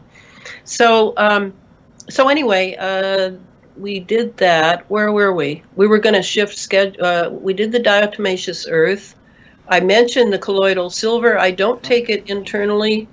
I'm a little doubtful about that, but I do keep a spray bottle around for if I have noticed that if I go out to dinner with someone and I eat GMOs, because I am very much an organic person. I've eaten organic since I was 21. And I am a member of a co-op where I get good quality food. I'm primarily vegetarian, but it's not a religious thing. It's just that my body functions better without meat, and I'm an adult and I don't really need it. I can eat the vegetable directly instead of eating the middleman. But I have noticed that if I eat out, and I'm sure that they're using genetically modified foods in restaurants to keep costs low, I will have a sort of itchiness. In other words, my calves now have become sort of my thermometer. Or barometer. My barometer for Morgellons activity. Yeah. Because the GMOs are a supplementary delivery system, just along with the jets, along with the rockets, and along with the drones. And then the vaccination is yet another delivery system. Yep. So we're in agreement on that, huh? Oh yeah, definitely. In fact, that was the first public presentation that I ever made was against the vaccinations. Yes, excellent, excellent. Because I didn't vaccinate my children. I lied. I lied and I lied and I lied. And you liked it. I did, because it was the Nazi in the or Jews in the basement. Remember? I mean, you know, if you're hiding Jews, sure, the Nazis come to the door. Yep. You're gonna lie. Yep. Yeah, it's the best thing you can do. That's right. Yeah. Well, you were going to interview me. That was the shift from the diatomaceous commercial break we did, our transition or our segue. But yeah, I'm happy to have a conversation anywhere you want to go at this point. I know that we do want to talk about the DNA, and I sent you, I think it was yesterday, the story about now there is an 8-lettered DNA. Yes. So I thought you would find that fascinating. Well, I want to hear what you have to say about that, and I want you to explain to me again the 3-strand DNA argument, because I'm going through your videos now again and taking notes in order to draw it back to my consciousness, but I want to hear straight from the horse's mouth if I can. Okay.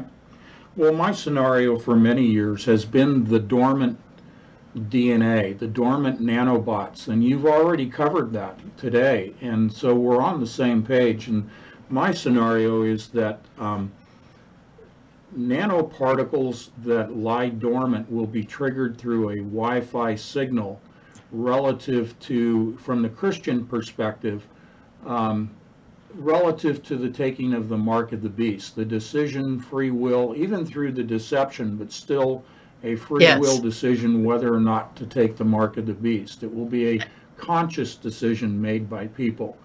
And that's That, through what people are calling the beast system, right? correct, the Right. beast system. And so you have this full immersion within 5G that we exist in right now that's being added to through satellites in addition to the already apparent delivery systems of 5G.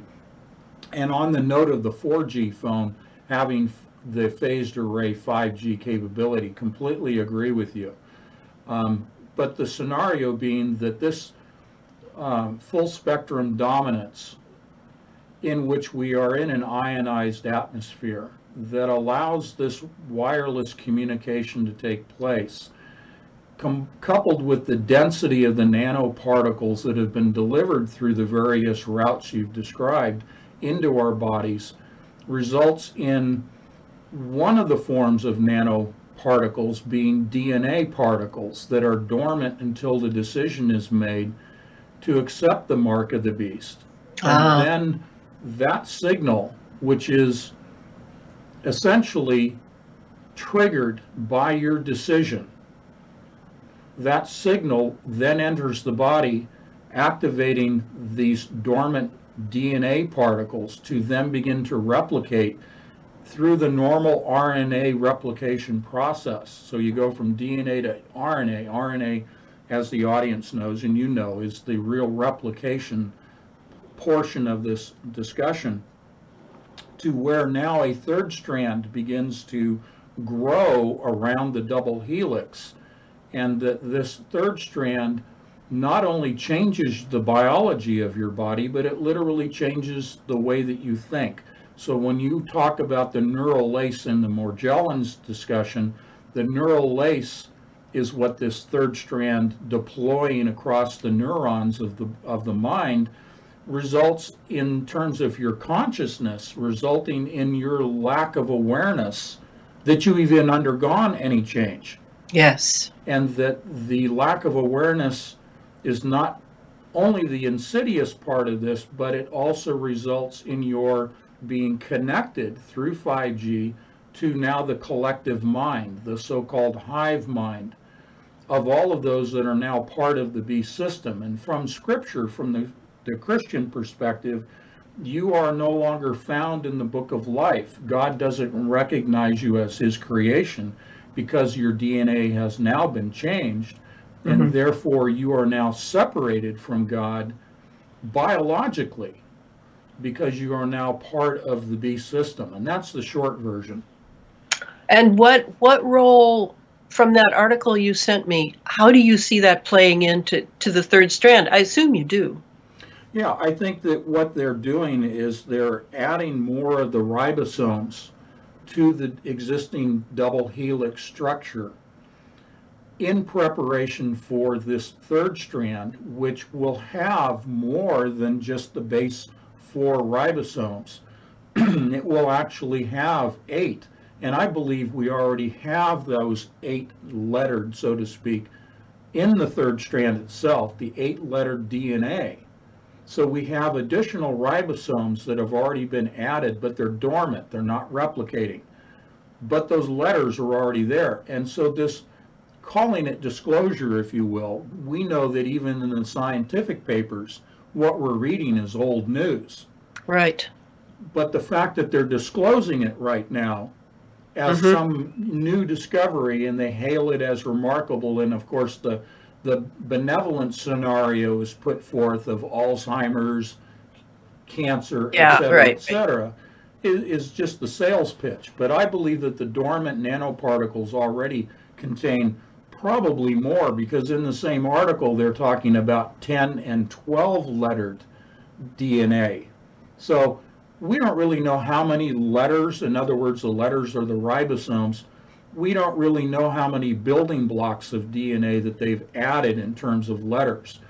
Suffice it to say, we do have a genetically engineered third strand waiting to be triggered within us. And it seems to me that with the vaccination schedule ramped up amazingly now. I think I read that 27 vaccinations are expected between birth and 18 years old.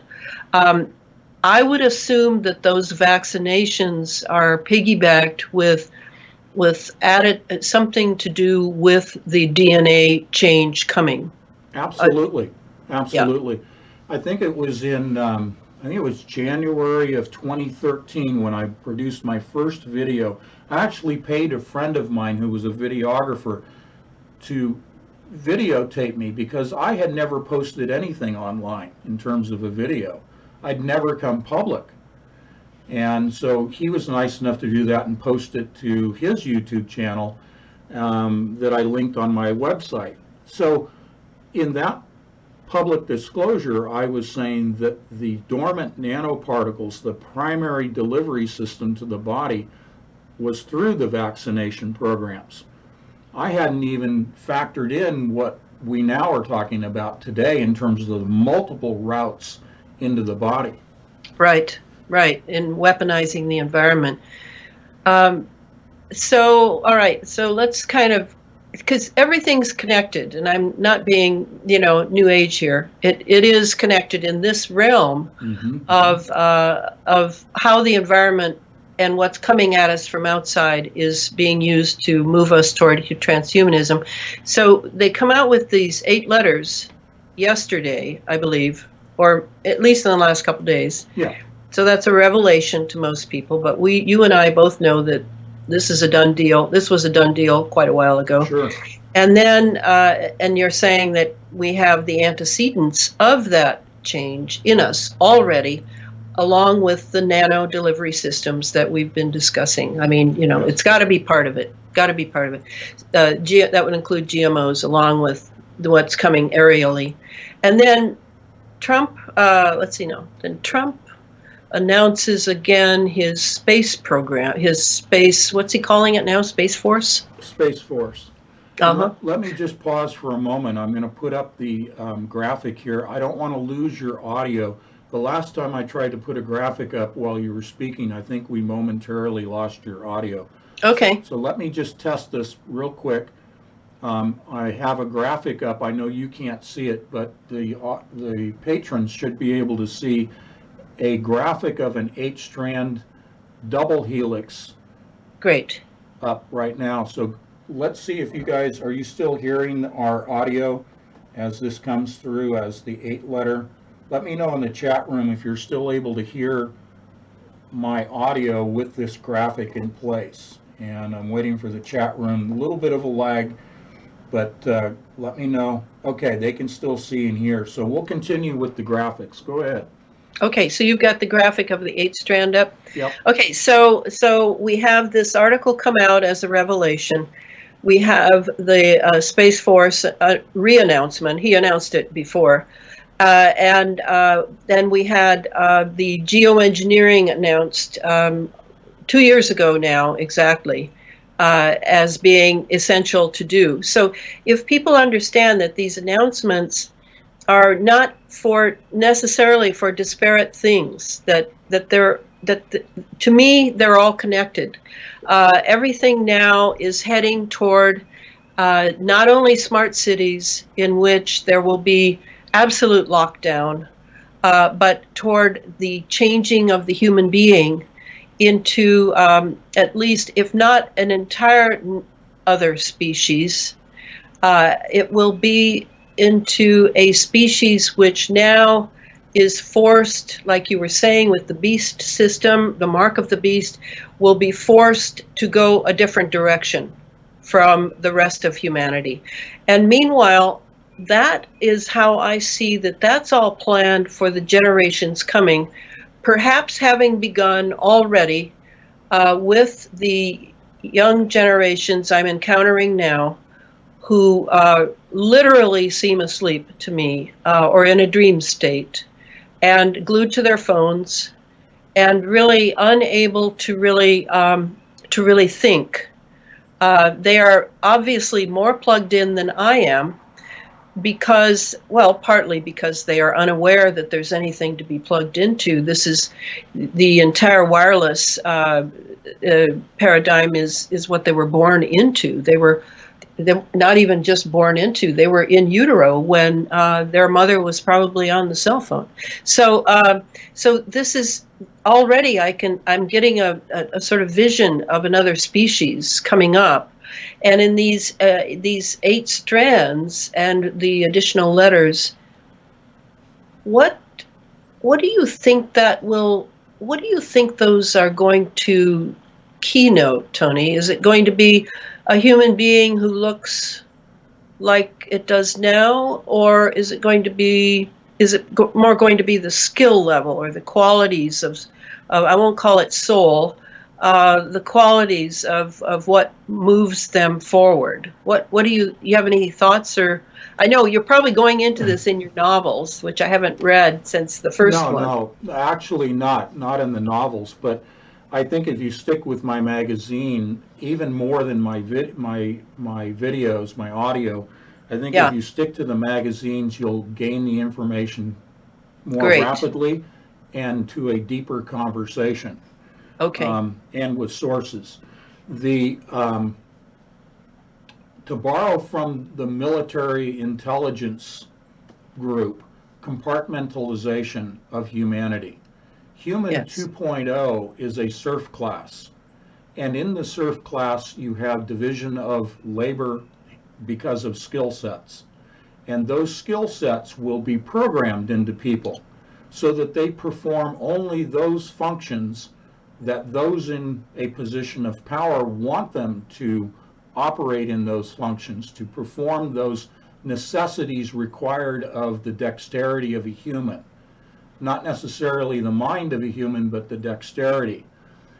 Now, the other part of this that I would offer to you, and I'm sure you know this because you've heard me talk about them so much, but it is the company that was founded by Dr. Geordie Rose from D-Wave, which is Sanctuary.ai, and Sanctuary's hallmark statement from Dr. Suzanne Gildert, one of the founders, is creating synthetic life forms. They call them synths.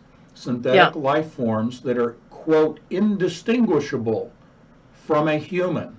So that is the scenario they put forth, but in their gallery of pictures from the website, in their video presentations as well, they still put forth the old nuts and bolts robot with the plastic skin as their synths. Which is hilarious.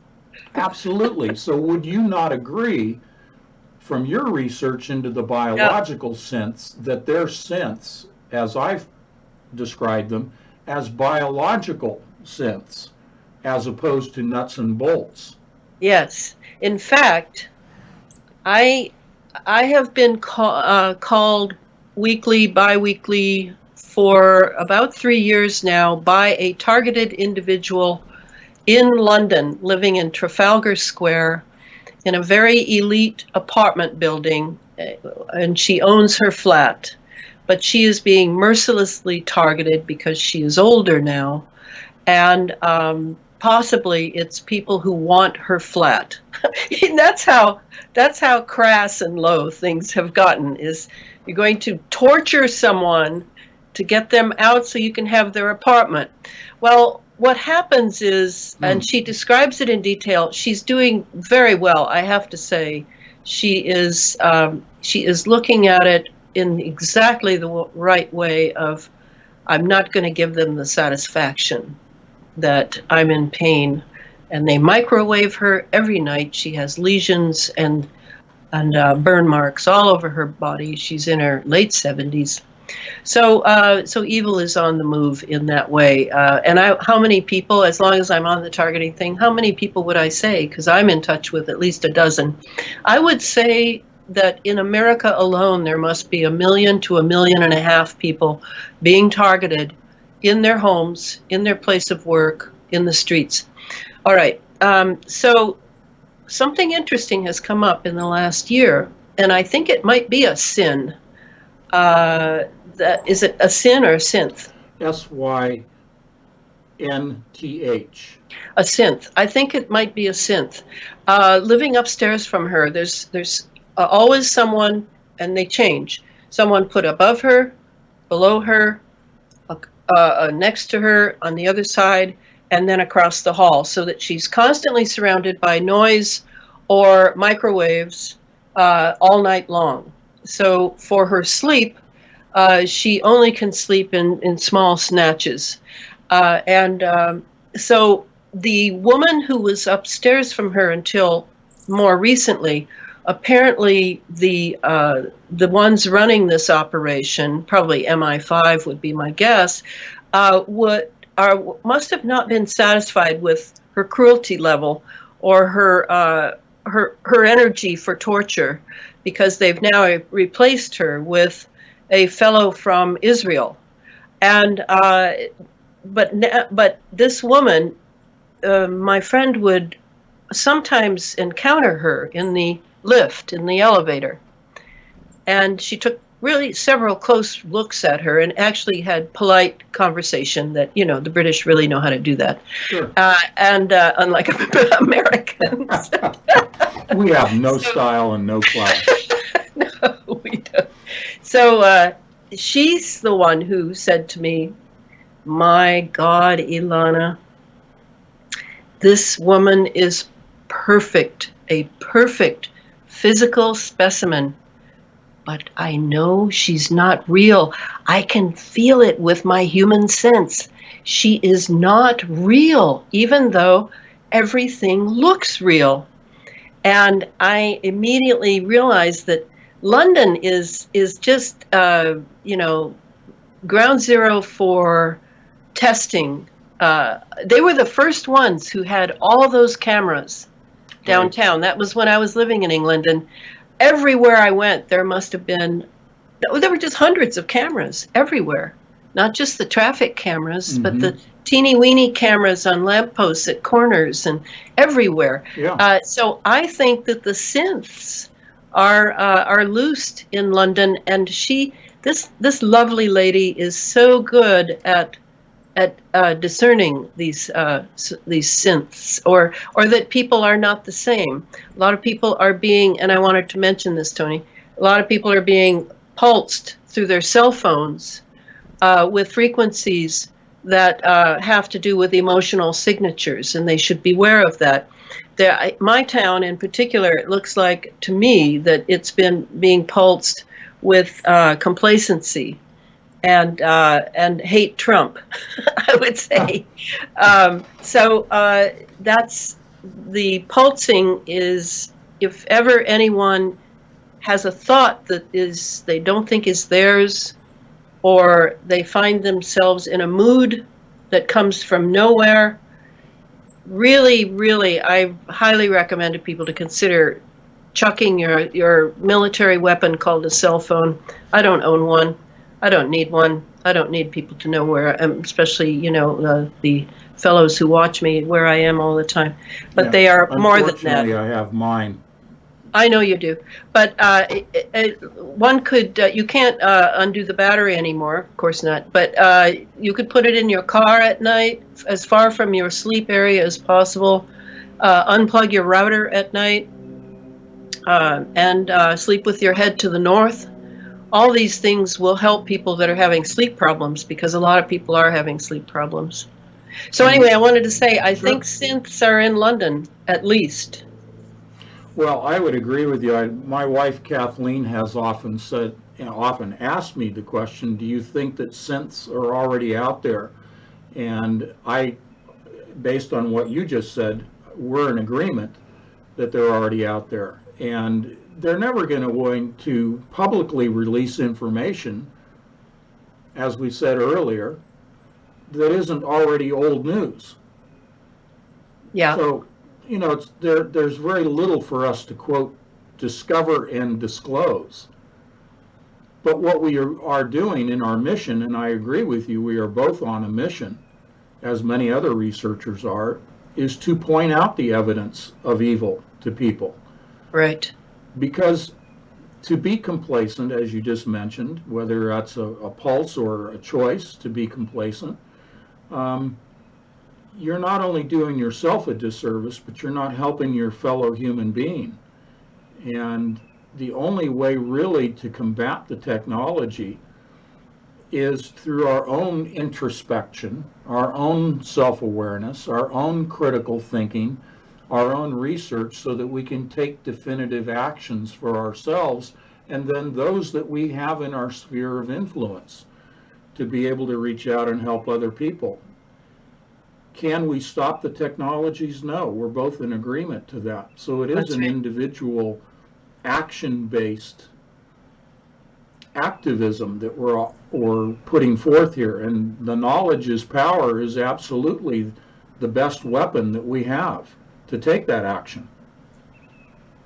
So, Tony, what would be your thoughts on the relationship of the soul to these synths? What is the, I mean, I'm very aware that the motive power behind Elana is, on one level, my soul, and that it is in here, and I know it is in here. And when I do that, I immediately, my hands go to my heart, because I'm operating now, to my knowledge, primarily out of my heart, with my brain providing what I like to use the metaphor, it is my diving board for my dive.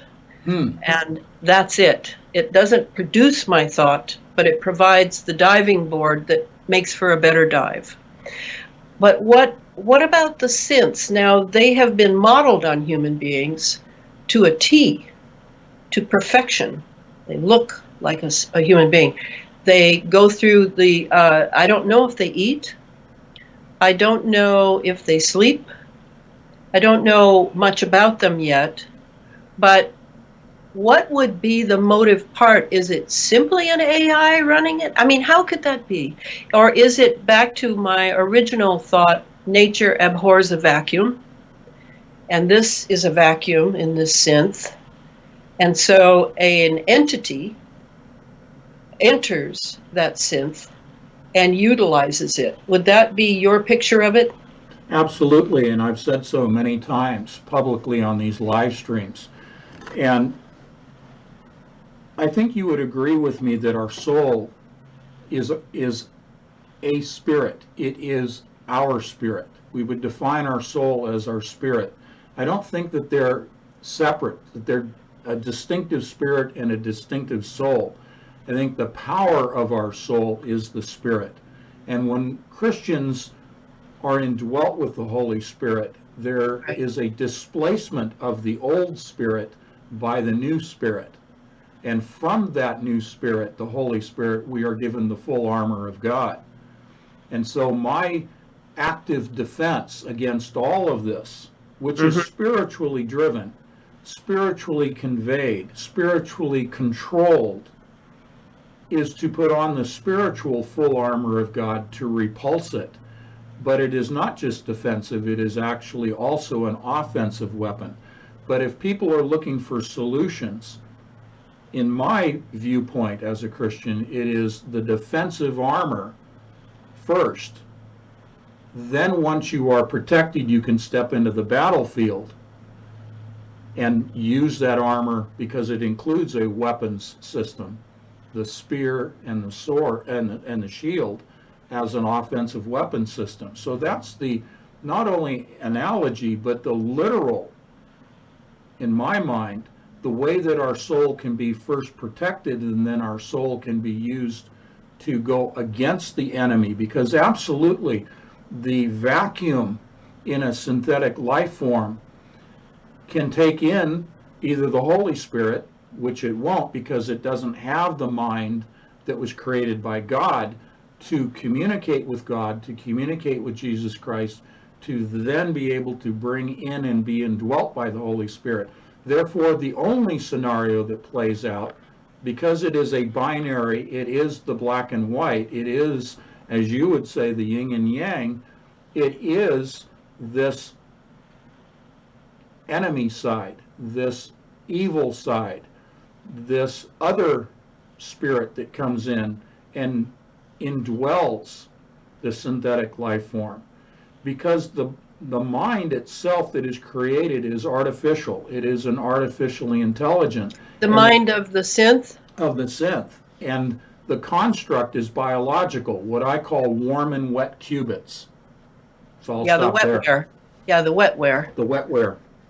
Yes. Okay. Yeah. That makes sense. How do you see the use of the 5G in order to destruct the genetic code or the DNA, to maybe split it or open it somehow for this other coding that they have already implemented in us? How would you see it working? I think the four-lettered God-created double helix remains intact. It is the addition and interweaving, the interwrapping of the third strand. Oh. And it is the third strand that is then predominant because it is multi-layered beyond the 4 to perhaps the 10 or 12 level that they've disclosed in the most recent article. We don't know how many letters, of course, but it is a third strand that then is predominant in the human. In the synthetic life form, it is already a third strand. It is a triple-stranded helix in the synthetic life form. And then, as you'll see in the January and February issues of Entangled magazine, I go into discussing this process of a bioprinter producing not just organs and skeletal and circulatory, but the 3D bioprinter actually printing the synthetic life form. Right. No, I've read that one, and Okay. I think you're absolutely right. But the 5G, I know that it's going to, through the nanobots inside of us, it's going to be able to control, for that slavery factor that you were talking about, to control and move us toward being happy campers regarding whatever we have to do, and with very little free will being allowed, though it will all appear to be free will, that you really do want that brand over this brand, and you really do want whatever. Right. That it can also be used to control our moods. It can be used for crowd control. And I always go back to the Ferguson, Missouri terrible thing that happened, where the crowd shifted almost on a dime. Yep. From really studying what had happened, and yes, finding the policeman to be culpable and the racism coming up and all that. But then suddenly there was a point when, whoa, it just went bananas. So the 5G primarily used for mind control, and for the DNA, it will respond to the third strand. Right.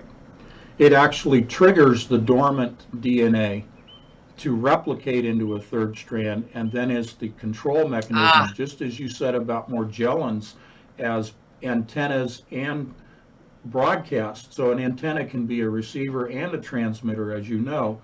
Right. Take the Morgellons and apply that, overlay that into the discussion of the third strand, how it functions. Yeah, and how DNA, anyway, right now, the normal DNA is an antenna system. Right. Okay, yeah. To kind of flesh out, and I'm using that on purpose, to flesh out the discussion of what will the human 2.0 be doing. The summation, as I said, is a surf class, and it literally is, when we talk about the Hegelian dialectic of problem, reaction, solution, we can look at the problem in the context of discussing vaccines and vaccination and, the setting forth of some horrible pandemic in which people will demand the vaccination, demand the cure. So that was the scenario I put out in 2013. But the same type of mentality in which people will say, I demand the mark of the beast. We can look at blockchain. We can look at cryptocurrencies as the tantalizing carrot to then build out the infrastructure when you couldn't force people to do it. And Right. now you move into what I presented yesterday in the live stream, the entire healthcare system residing in the blockchain, and people demanding access not only to their perceived wealth, but now access to not just their health records, which is the tip of the spear of all of your information, everything about you being contained within, Right. quote, a healthcare record as the tip. But in fact, you now have all of your information embedded so that in Scripture, as you know, it says no man will be able to buy or sell. Well, Mm-hmm. literally, they will demand access to their information for that purpose. That's the deception. But you no longer have a demand in a third strand scenario. You now have people that are completely controlled, and that is the solution. We are being programmed, we're being taught for the sake of convenience, we take on technology to solve problems, perceived problems, manufactured problems. So from the convenience mindset of the average person, what I call the Joe Bag of Donuts, they will demand solutions to these perceived inconveniences that are all contrived, that are all set up. And therefore,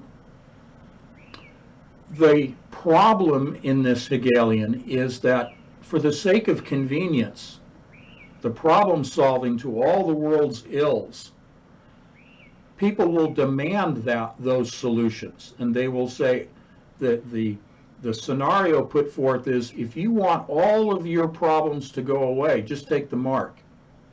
Just say Mm-hmm. yes. Mm-hmm. Well, that's the massive convenience scenario. Yes. Convenience is it for the American anyway. It is. And so now when you're transformed and you lose this awareness of any transformation having been taken place, you view the world as being completely convenient to you, your utopia. And you know that in the political world, the agenda, whether you want to call fascism, socialism, communism, whatever, each of the isms puts forth their model of utopia for which the masses will flock to. And so Right. this is what is being set forth in this mark of the beast scenario, is this absolute, through technology, absolute utopia. And now these people wake up with the third strand activation, and as far as they're concerned, they're in utopia. So will the activation, in your mind, occur in swaths?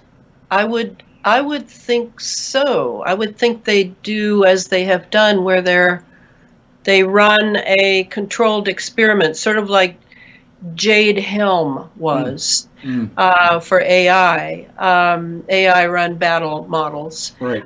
That they would do a swath somewhere and see how it goes, and then work out a few kinks, and then maybe create some false flag event that required whatever, and then suddenly, whew, it's an entire city. I would think the cities would be the first place to do it because it's such a controlled smart grid environment. Does that make sense? It is, and the mentality of those that are trapped in the urban environment is already a collective mentality. Yes. And therefore they're ripe for this. And I think that if we were to look back to the Gulf War and the voice-to-skull technology that was employed on the Iraqi troops, who then in mass were surrendering, right, because they hear the voice of God instructing them to, that kind of swath scenario, I would agree. Because if you set up, again, the fear-based reaction, if you, for example, let's say, take one portion of the world, and there's a catastrophic event going on there in terms of the minds of people being affected. And you put that out, much like in the pandemic scenario, if you put that out and say, there is a mass outbreak of zombie apocalypse. They've programmed us for this. Yeah, they have In a pre-programmed us. Exactly. In a particular fixed area, let's say one continent. I don't want to pick on any particular continent, but let's just say an outbreak in a continent because it can be confined. Then the rest of the world is observing this and they're demanding a solution.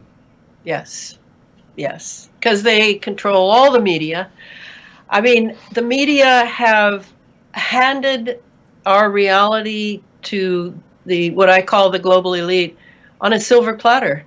It's just incredible because they can use the media to resonate Yes. the fact again and again. It's kind of like the towers falling over and over and over again on the TV. Right. John Kennedy's wife crawling across the trunk to get his brain over and over, and the traumatizing. I mean, this is CIA technique. This total MK Ultra. Yes, this is MK Ultra, and it is how they have formed the masses to be pre-programmed. I mean, it's amazing to me.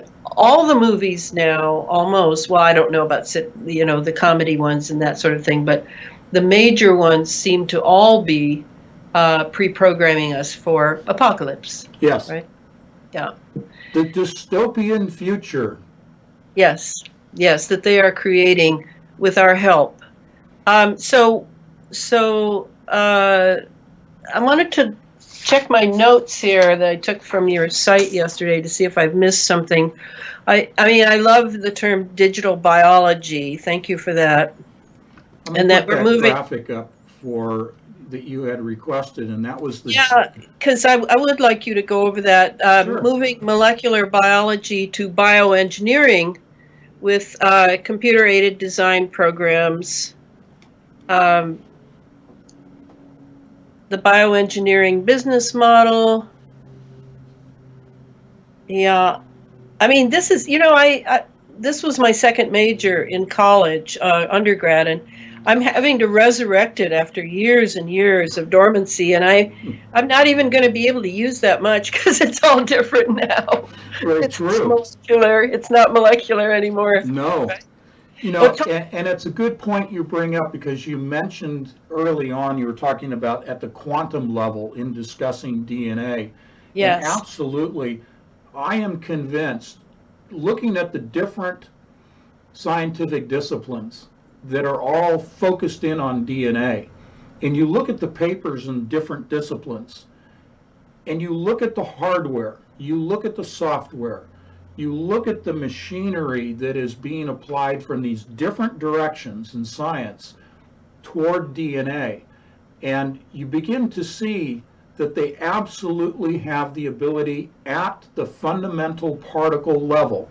We're talking protons, electrons, the nucleus, and perhaps even separating the nucleus down into those particles like quarks and leptons and muons. But I don't think it needs to go to that depth of entering into the nucleus. I think at the electron, proton, nucleus level, they are able to take those fundamental particles because, as you know from chemistry, it's the affinity of bonding of electrons, the covalent bonding, yes, that results in and you were talking about the quantum level of manipulation of the elements in the periodic table. Yes. Absolutely, that's where the DNA reconstruction, the reconfiguration is taking place, is at the fundamental particle level. Yes, and it always makes me think because remember my education back east was a classical education. I mean, I studied Plato. I mean, how many colleges study Plato now? But Sure. Plato's forms are really about this.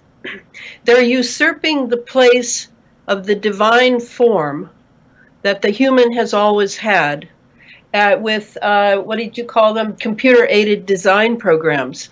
I mean, they're shifting us into a virtual being. Yes. And that's in preparation, I would assume you would say, for the third strand. Yes. Yeah. Okay, yeah. So can we now, go over that diagram that you've got up of how they use DNA. I mean, a lot of people just think that DNA is in the physical organic body, and they're messing with that, but they're using DNA for all sorts of things. Well, absolutely. DNA is being used for what you would call neuromorphic computing. So actual biological computing utilizing DNA. And most people get focused and hung up on the storage capacity of digital information within DNA. And it is not just the storage, but it is also the processing of that information. Because there is a processing that takes place in DNA, but DNA transmits the information to the neurons and through the synapse connections of the neurons. And it is down within the microtubules and the binary pairs of dimers that are 0 and 1 dimers. That is where information processing takes place in the mind, is between the literal digital pairs, binary pairs of 0 and 1 dimers. They're biological bits and bytes, and more accurately, the binary qubits, quantum bits. Again, going below, we're down to the fundamental particles when we're talking about how does information process within the human brain. It's at the quantum level of qubits, and this is what has been copied. This is what has been counterfeited in the discussion of D-wave quantum computers. Yes, and regarding the Platonic forms, it's when you talk or I read about quantum, I am aware that below those protons, those elementary, that elementary floor, there's another basement, which is in a way a parallel dimension in which our thoughts live, in which some parts of us that are not quantifiable and not measurable really, like consciousness, live. And that's the level that I feel, I get a feeling when I think about that, Tony. Mm-hmm. I get a feeling that that's where the real assault is coming. And that takes us to CERN.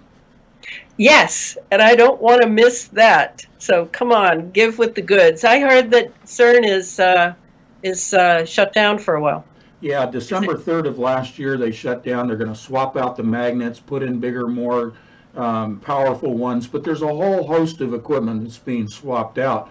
But it's the detectors. There is the Atlas detector, the Alice detector, the CMS detector, and the LHCb. So those are the four primary, and they're multi-stories. They weigh multiple tons. They're 3 stories tall in caverns 300 feet below ground. So those, and this is what most people miss when they're talking about the LHC, and it ties into what you're talking about spirit and soul, fundamental particles, the spirit level of the atomic structure. Yes, yes. So what Kathleen and I have talked about in relation to CERN, LHC, and the 4 main detectors is that the detectors, because if you reverse engineer the components of those detectors, they are built on a large scale exactly the same way as an MRI machine in a hospital. Yes. So when you reverse engineer this, the detectors are not just picking up the energy signature from the collision of particles, the luminosity that they speak of, moving to a high luminosity LHC in 2026. What we're looking at is not just the energy signature quantified in electron volts.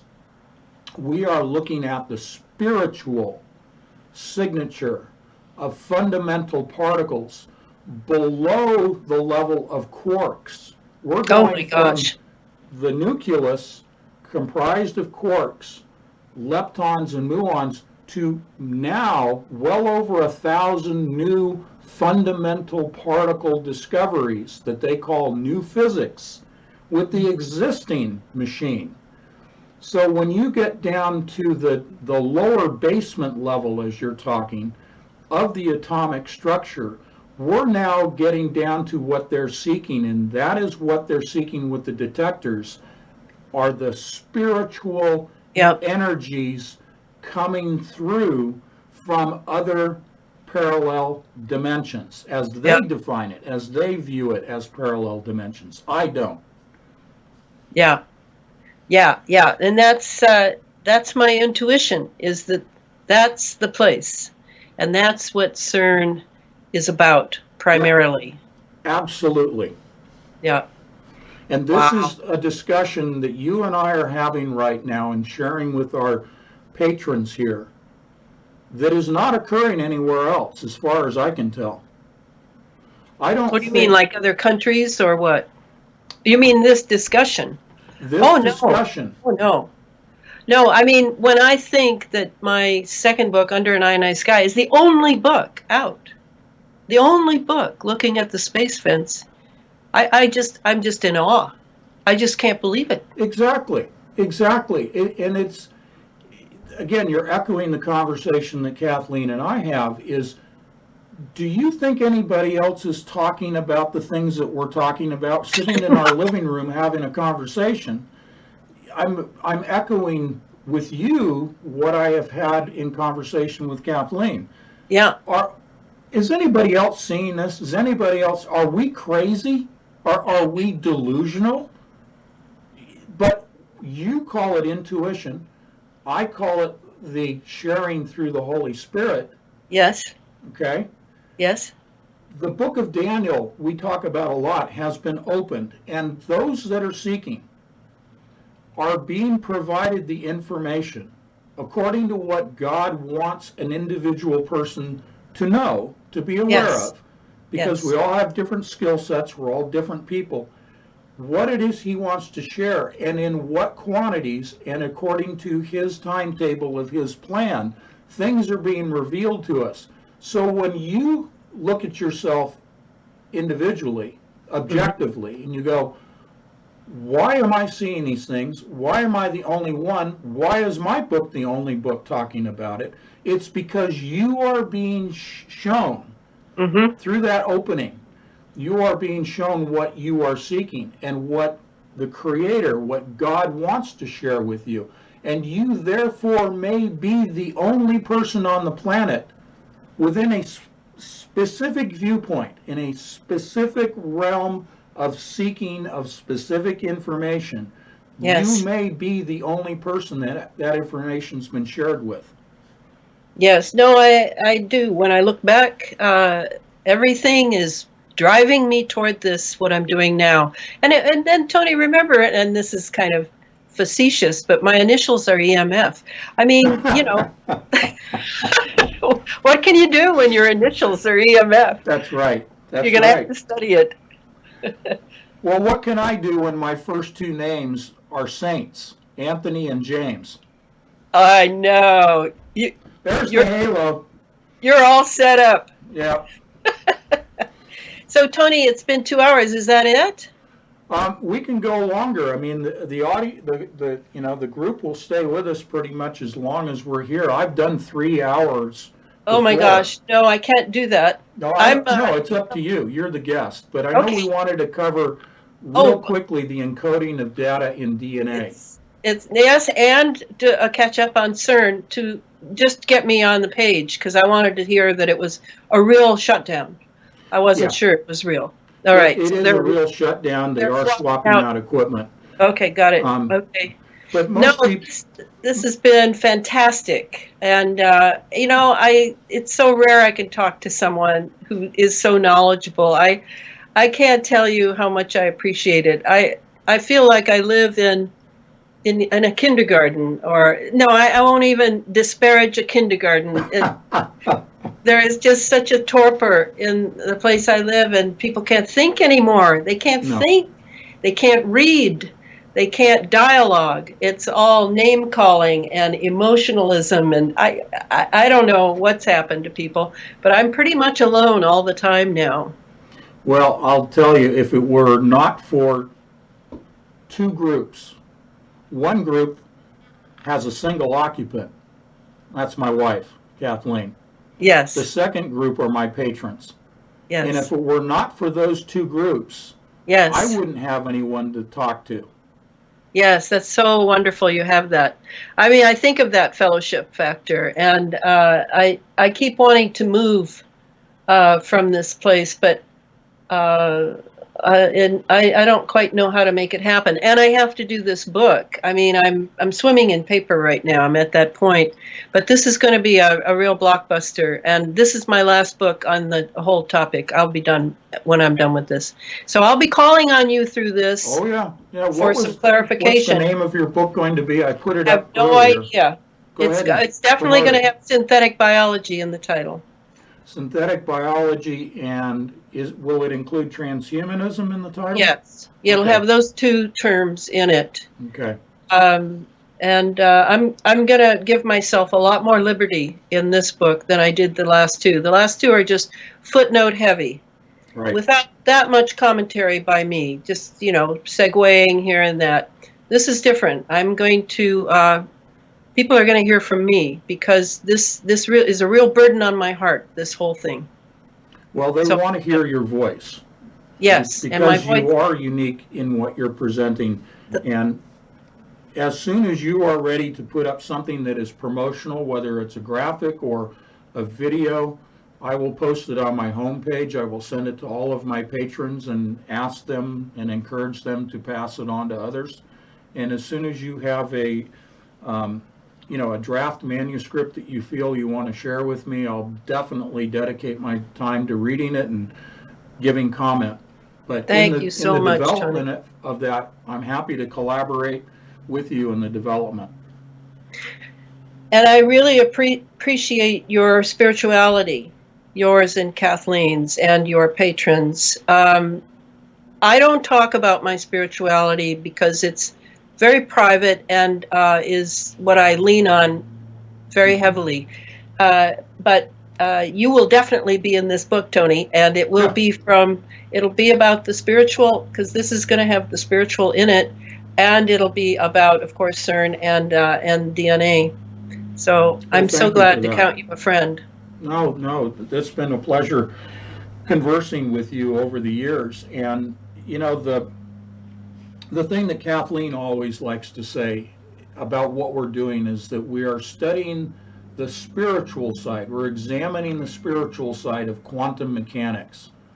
Yeah. And the phrase I put out there often is you cannot separate the spiritual from the physical and vice versa. Exactly. Metaphysics and physics, they're the same word, just with, and the curtain between them, the veil, as it has been called in various ancient spiritual documents, the veil has been rent, and and we are now at war, as it is being really, things are coming through in droves, and it's time for us to really that armor you're talking about.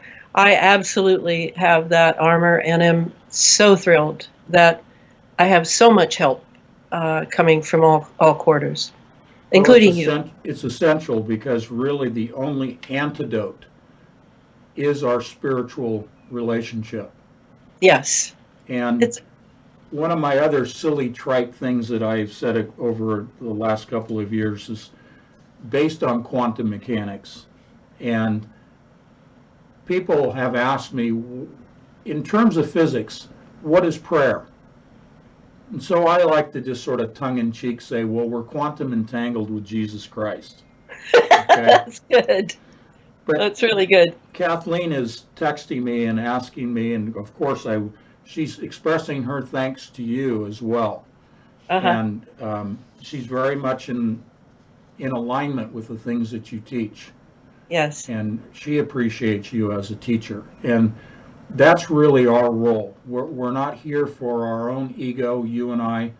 Right. We are here as teachers, and teachers must always be humble first, and always be a servant to the students, because we serve them. Yes. Actually, being a servant is a higher role now in this era than being a master. That's what the global elites don't know. And that will be their downfall. That will be their downfall. So be it. Absolutely. All right, Tony. Mwah! Same Thank to you. you so much. All right. God bless. We'll stay entangled. Okay, we'll stay entangled. All righty. Bye-bye, and thank you. All right, my friends. I think you can still hear me. Okay, can you guys still hear me? I've disconnected the Skype with, I think you can still hear me. All right, just wanted to say thank you as an audience for participating in the conversation with Elana. I hope I answered your questions. I didn't really set aside time for your questions today, and I apologize. Feel free to email me any questions you may have, and I will make sure that Elana receives those and sends answers directly back to you. We'll try to do more interviews with Elana, but also if you have some other guests in keeping with the level of quality that Elana brought to our conversation today, please suggest those, and I will make contact with those that you feel that we should have a conversation with in forthcoming live streams. And those can happen on a Sunday, a Wednesday, or a Thursday if you need to pass along a schedule of sorts to anyone you might recommend for these live stream conversations. I thoroughly enjoyed it today. As Elana said, it is very rare that she or I or Kathleen have the opportunity to really have a spiritual and a intellectual conversation like this. I hope you appreciate the fact that Elana does not do a lot of interviews. She asked to come on. I did not invite her. She asked to come on and speak to you as patrons. And of course, I was just felt absolutely, just pleased that she would even ask to come on. So really, she is an extraordinary researcher who is very busy in her research. As you know, she's trying to finish this third book as well. And for her to carve out 2 hours is really difficult. But she wanted to do that for you as patrons. And, she has been on a few of the shows that you guys have heard. She was on with Kev Baker earlier this week, which is great. Kev is still a good friend of mine. But again, it's very seldom that she does speak in public. And to be able to have this level of conversation where she's allowed to express herself without being interrupted too often and without having commercial interruptions certainly is a benefit. But she does appreciate the fact that we can have an intelligent, peer level conversation, and that's unusual for her. Most of the time, the interviews are conducted by someone who doesn't have a research background. And so I hope you appreciate the peer-to-peer level of conversation that she and I have. I will be collaborating with her on her book. I've already done so, and I will continue to do so because I appreciate the perspective and direction that she takes, and also that she's hitting on so many areas that you've heard me research about, that it gives me another voice to get that information out to another audience, which is so important because we are teachers. So if you have any questions in the chat room, go ahead and put the questions up. I'll try to answer them on behalf of Elana, knowing her background, and also from my own information. So if you have questions, go ahead and put them up in the chat room right now. We'll take a few minutes to do that. I'm watching the chat room and I see things are just screaming through here. You guys look like you had a good time.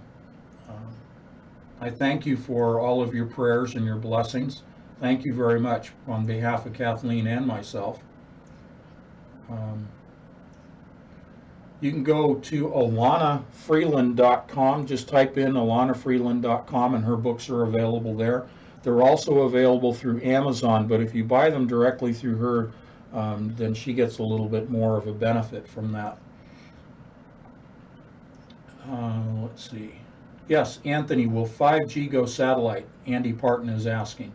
Yes, if you type in Elon Musk 5G satellites, you will see that Elon Musk, along with a couple of other companies, are launching, already have begun launching, and will continue for another 18 months, deploying, and in their disclosure, in their numbers, 20,000 satellites.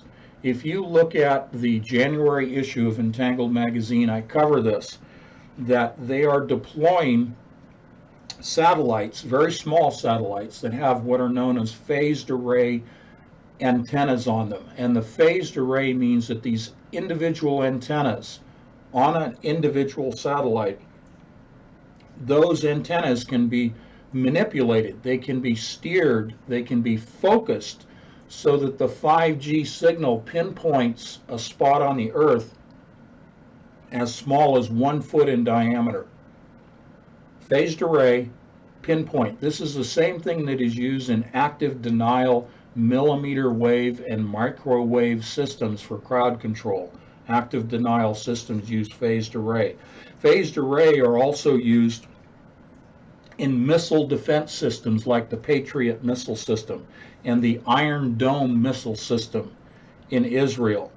So phased array satellites are being deployed as we speak, already have deployed many of them, but up to 20,000, all 5G phased array transmitting satellite sites. Okay? So let's see what else you have for questions. Kathy asks, Anthony, what would you guess it will look like, the distinction, for those who have a relationship with Jesus as far as those as these with the demonic influences with technology? Well, the answer, Kathy, is found in Scripture. The mark of the beast is on the forehead or on the back of forehead or on the hand.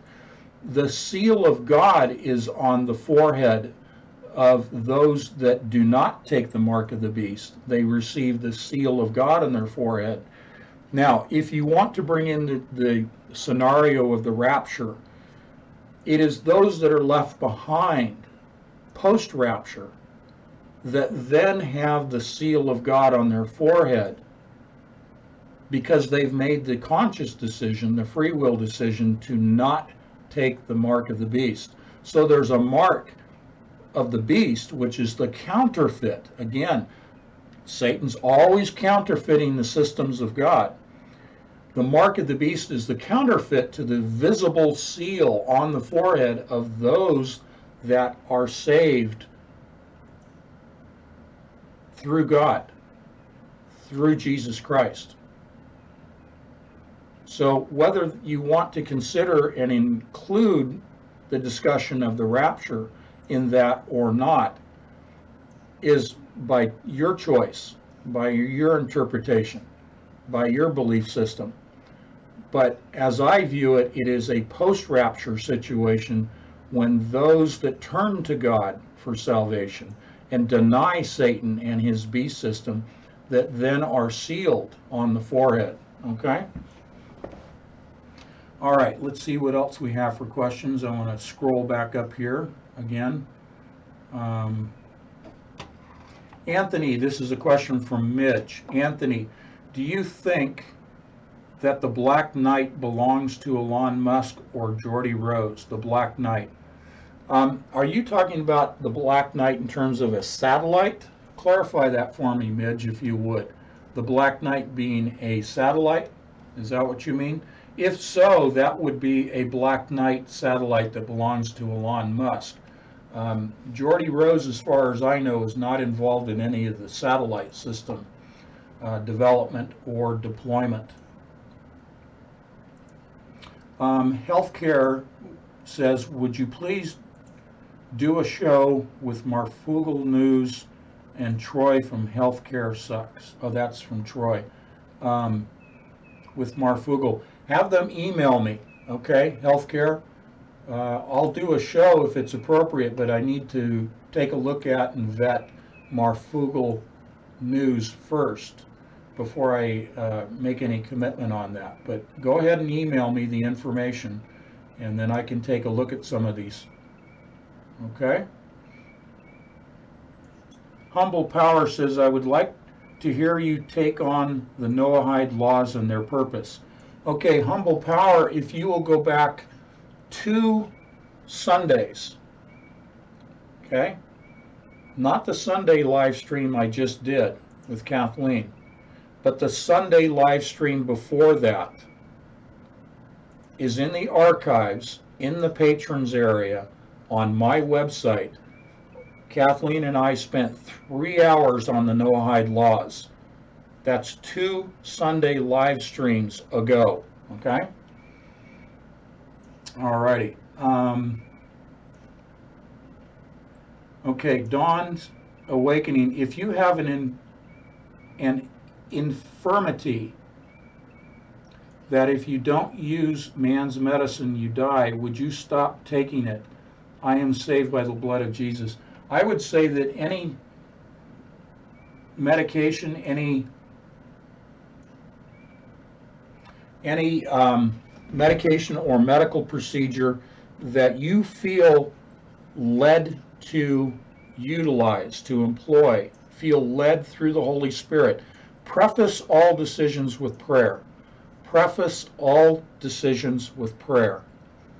Then follow the leading of the Lord as to whether to take a medication or undergo a medical procedure. That's the best advice that I can offer. That's a pretty blanket, far-reaching question. That's the process that Kathleen and I use when we are making a decision as to whether or not to undergo a medical procedure, seek medical care, or take a medication or a supplement, is follow the leading of the Lord through prayer, okay? To deny yourself or a loved one something that will prevent someone from dying, that's a personal decision. I can't advise on that. That's a dangerous place for me to tread, okay? So that's a personal decision. Let's see what we have here. Stuff is going by pretty quick in the chat room. Let me back up a little bit. Okay. NYS TV. Dawn Smith, please email me about NYS TV, and I will take a look at it. Crescent asks if I've ever talked between Jonathan Kleck and myself, if we've had a conversation. I offered to Jonathan by way of an email to do a show together, and he asked me what would it be about, and I responded to that, but I've not heard from Jonathan since reaching out and asking if he would like to have a conversation on a live stream. But again, Crescent, go ahead and send me an email about Jonathan Kleck, and I will respond by email on that. Let's see.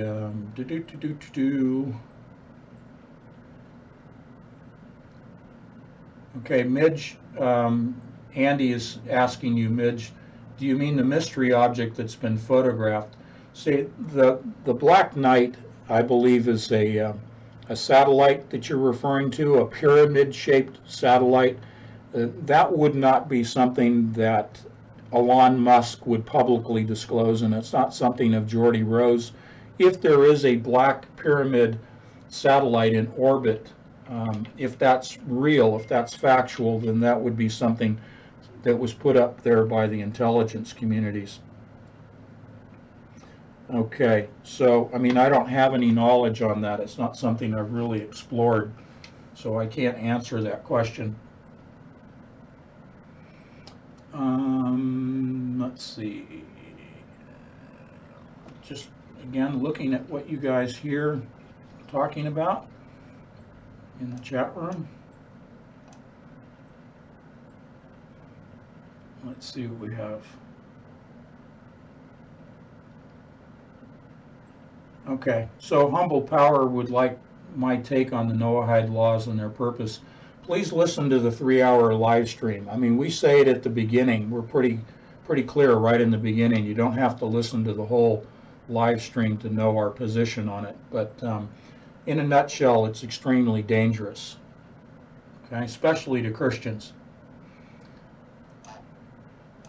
Again, you can email me and I'll give you a thumbnail sketch on my position on the Noahide laws, but it's a threat to Christians. And it is something that is rising to the forefront and is being pushed. And this is coming from the Kabbalistic Jew perspective, from the Sanhedrin perspective, okay? Let's see what we have here.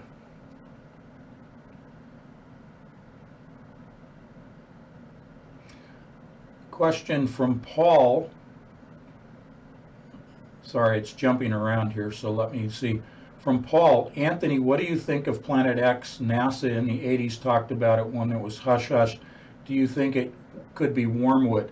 Yes, I do think that Planet X is the same as wormwood, and therefore, as it plays out in Revelation, is where the discussion of Planet X is relevant. But again, this is further down the timeline of the tribulation.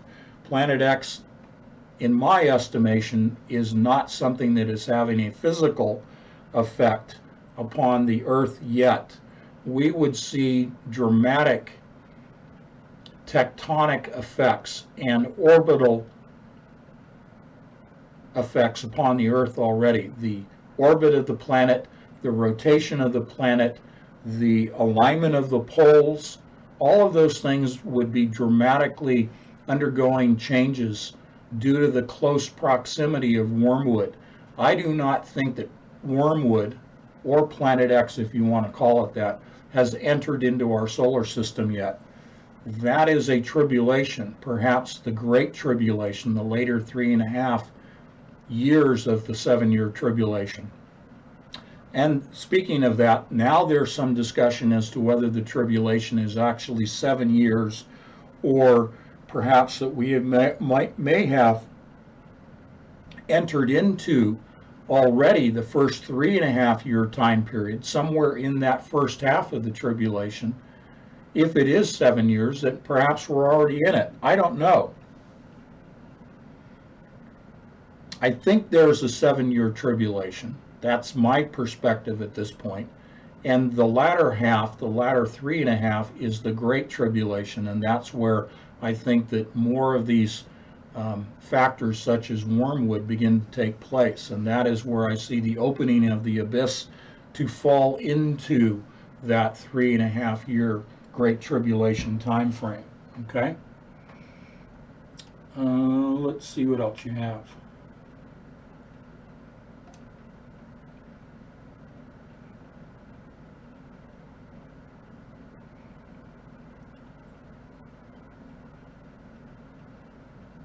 Okay.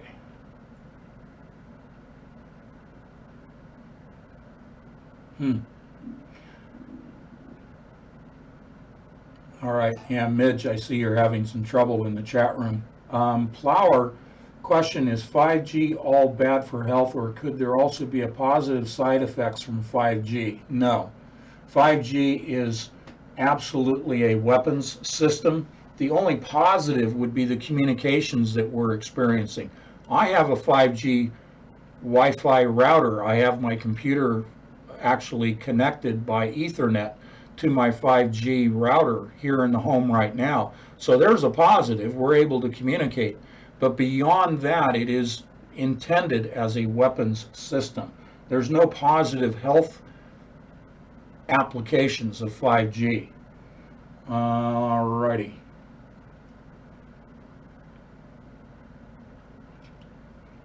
Okay, boy, a lot of questions in here. Let me back up the chat room so I can capture these. All right.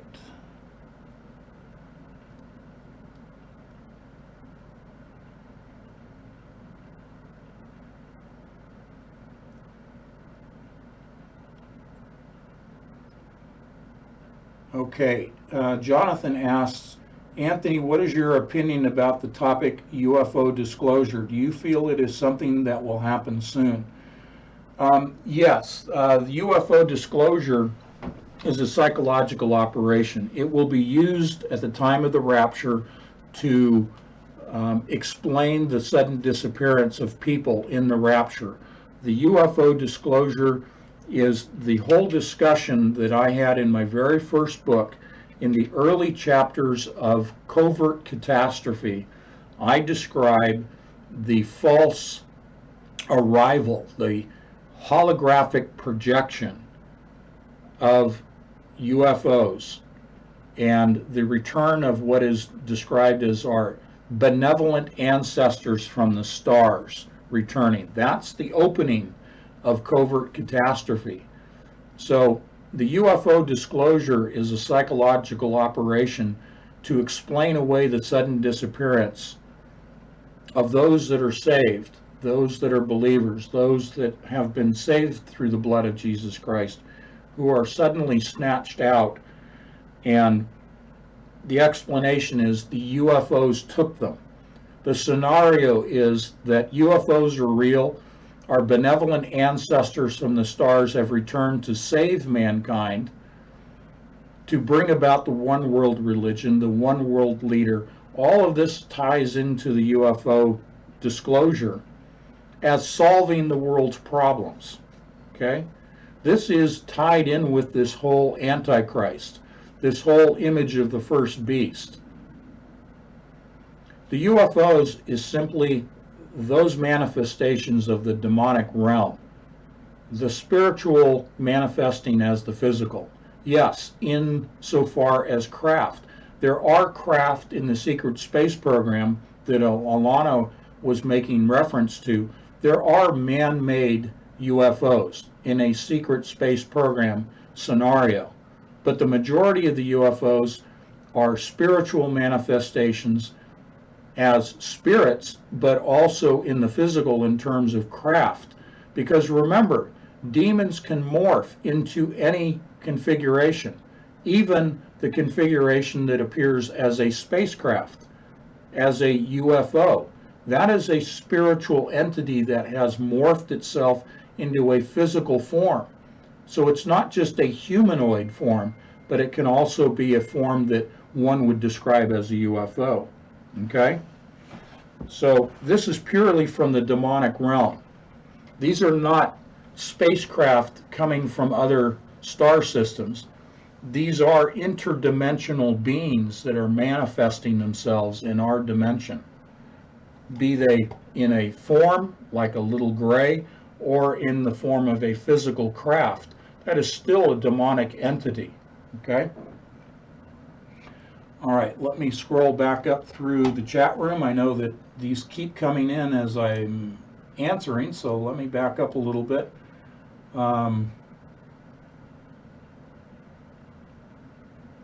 Okay. Question from Spirit is, Anthony, what do you think about AI and time travel? Perhaps accurate prophecies were derived through technology, as well as by some form of spiritual means. Imagine what this could mean if AI could. Okay, so in a nutshell, AI is developed, and there's multiple layers of AI in terms of sophistication and capability. But AI is developed because of information obtained from fallen angels. You have various forms of interdimensional communication, otherwise known as divination, including quantum computing, that is a sophisticated divinatory tool that performs the function of communicating with fallen angels. And what is communicated is forbidden knowledge. AI is developed because of that knowledge that is passed on through divinatory processes. AI is a mathematical system that has been provided by fallen angels.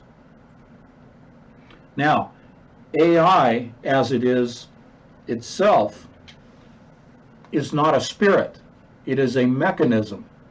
But can AI, as it functions as a form of a human type of brain, a neuromorphic brain, as a counterfeit of the human brain, when I talk about AI in the form of a biological computer within a synthetic life form, that AI, coupled with the synthetic life form, is then indwelt. That is a host body.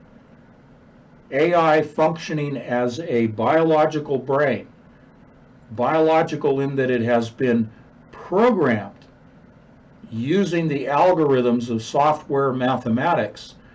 That biological brain is then programmed to then operate as a warm and wet biological quantum computer housed within a synthetic life form.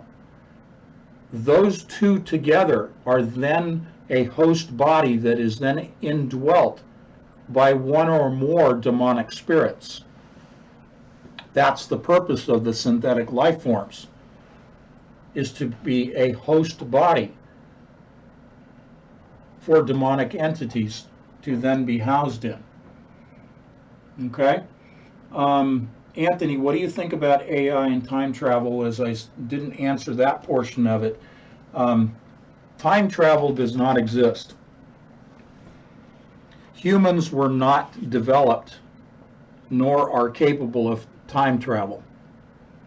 Now, we see the book of Enoch, we hear about Enoch being carried up to heaven. That would be the exception. Jesus Christ, of course, would be the exception. But the rank and file human is not allowed by God, is not capable of time travel. Okay? It just physically cannot happen. Prohibited by God. Only God operates and Jesus Christ operate outside of time. Humans were never developed, were never created by God to operate outside of time. The only time that happens is after we die, or if we are raptured in spiritual form, then we exist in that spiritual form outside of time. But in human form, in mortal form, we do not have the capability to travel in time, back or forward. Can AI travel? No. No, AI is limited to what humans have constructed. AI does not have the ability to travel to the past or to the future. It is fixed much like a mortal human is fixed in a specific time. It is only something that is constructed by man through the advent of the obtaining of knowledge from fallen angels. Okay? So it's a construct of man and therefore is not able to move through time. All right, let's see what else we have here.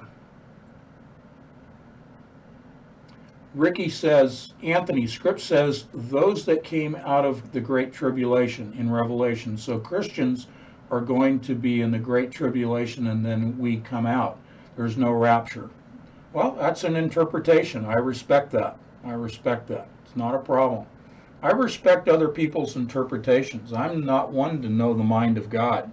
Only God can answer that. Let's see what we have here. Okay, so Ricky Holloway says AI can write code humans cannot understand, more efficient, and we lose control. Yes, the self-learning, the recursive neural network, the autoencoder system of AI in which it is self-learning, the autoencoder provides AI the ability to computationally exceed the computational abilities of the human mind. But that does not mean that AI has the capability to do everything that a human mind can do. AI does not have the creativity. It does not have the spiritual. It does not have the soul of a human. Okay? AI can be indwelt by a demonic spirit, but it cannot have the same spirit that a human has. AI, Geordie Rose says, will do everything better than a human can do. Well, that's computationally, that's mathematically, that's information processing. Certainly, that's already been demonstrated by higher levels of AI to computationally arrive at a solution much more quickly than a human can. But that doesn't necessarily mean that it is equivalent in all respects to a human mind. Okay? All right, let's see what we have here. Interesting. You guys are you've really saved up your questions for today to hit me. That's okay. That's good. Midge, you're asking, Anthony, do you know how these aliens, demons tie in with the Antichrist? Yes, the Antichrist spirit is demonic in itself, and the lower hierarchies, those that serve Satan, the hierarchical structure of the fallen angels, the third of the angels that fell from heaven, they serve Satan. They serve the Antichrist spirit, which is the spirit of Satan. Okay, I hope that answers the question.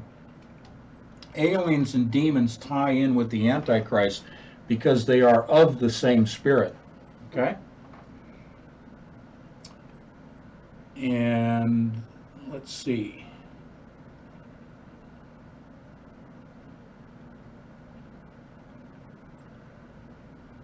So let's see what else is going on here.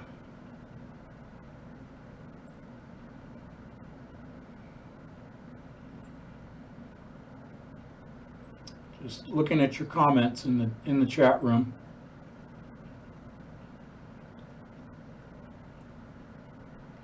Okay. Question from Andy. Anthony, if DNA determines the physical form of us, how will a third strand change a physical form? Very good. Yeah, we didn't get a chance to address that. Physically, outwardly, the only change that I anticipate is the mark of the beast. The mark of the beast on the forehead or the hand is the outward manifestation of the third strand of DNA having undergone this process of replication. The replication produces that mark. Okay? The other manifestation is during the 5-month period of immortality. Now that sounds like an oxymoron, a 5-month period of immortality. Remember in Revelation it says that they will seek death but will not find it for 5 months. And during that 5-month period, the sores break out across the body. So they take the mark of the beast, then sores begin to manifest all over the body. And they are tormented for 5 months, seeking death, but cannot find it. That's a 5-month period of immortality. That's the outward manifestation of the third strand of DNA. Much like the Morgellons disease is an outward manifestation of that disease, that is exacerbated many times over with the advent of the replication of the third strand of DNA. So that will be the outward sign along with the mark of the beast. Okay? Let's see what else. Amber asks, what are your thoughts on this reptilian thing?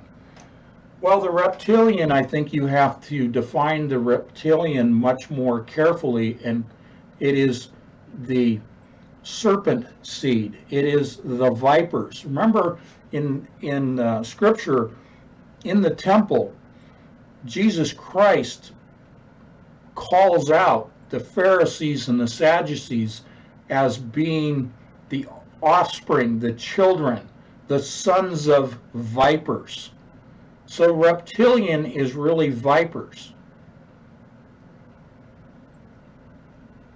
I think that, there's that whole discussion presented out there about the reptilian race. We should be more careful and focus that in on the DNA, the seed of Satan, when we talk about reptilian. So therefore, the seed of Satan, which is the vipers that Jesus Christ describes is the more accurate way to say that. And so the answer is there is a strain of DNA of those vipers. The reptilian, if you want to call it, strand of DNA is valid. That is a valid strain.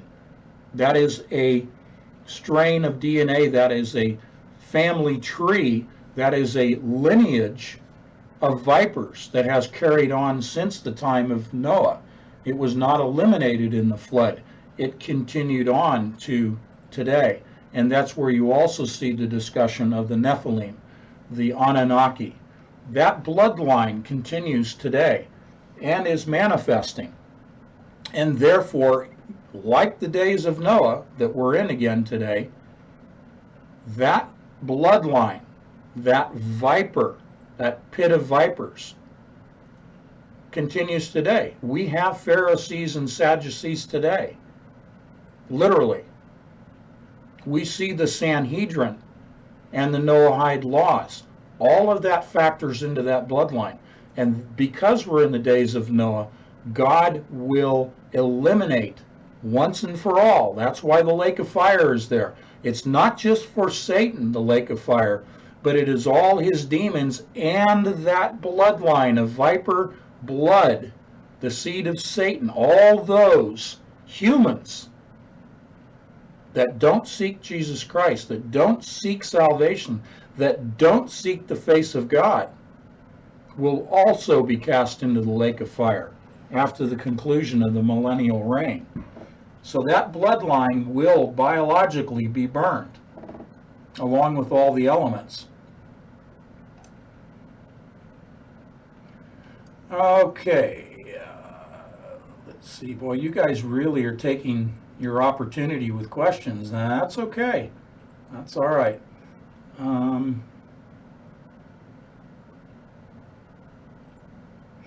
WC asked the question, Anthony, what are your thoughts on reincarnation that some believe in? He says, I don't. Yeah, reincarnation is not biblical. Reincarnation is not something that I feel is a biblical concept.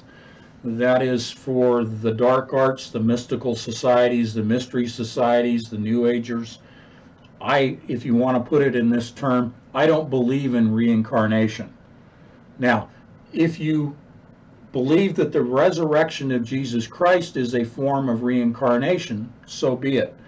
I don't call it reincarnation. I call the resurrection of Jesus Christ the resurrection. Okay?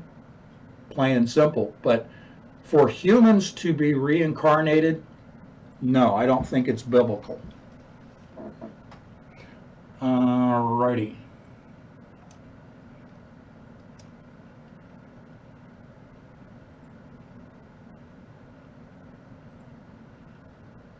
Let's see.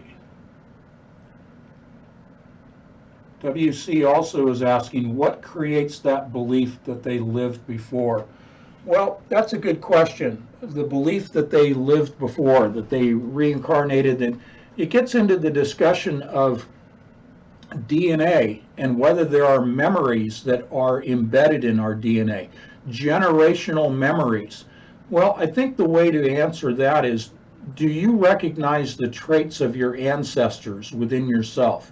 Do you speak and behave? Do you have mannerisms that you recognize in a grandparent? Or if you have a great-grandparent, you might recognize behavioral traits that are very similar or even identical to a great-grandparent that's still alive. So generational behavior traits we can prove. Can we prove generational memories in our DNA? Possibly. I would go there. But does that mean that you're recalling past life experiences in the context of talking about reincarnation? I don't think so. I don't think we're reliving a past life as people who go through regression in hypnosis and somehow are reliving a past life experienced during hypnosis. I think that's pushing the envelope a little bit. Um, but I do think that we have generational memories embedded in our DNA. Because our DNA is something that is passed on from generation to generation, there's information embedded in the DNA that is likewise passed on from generation to generation. Not just the biological pattern, but information embedded in that. And I'm addressing that in the March issue of Entangled Magazine. The March issue of Entangled Magazine is entitled Information. So, very germane question to the magazine. Okay?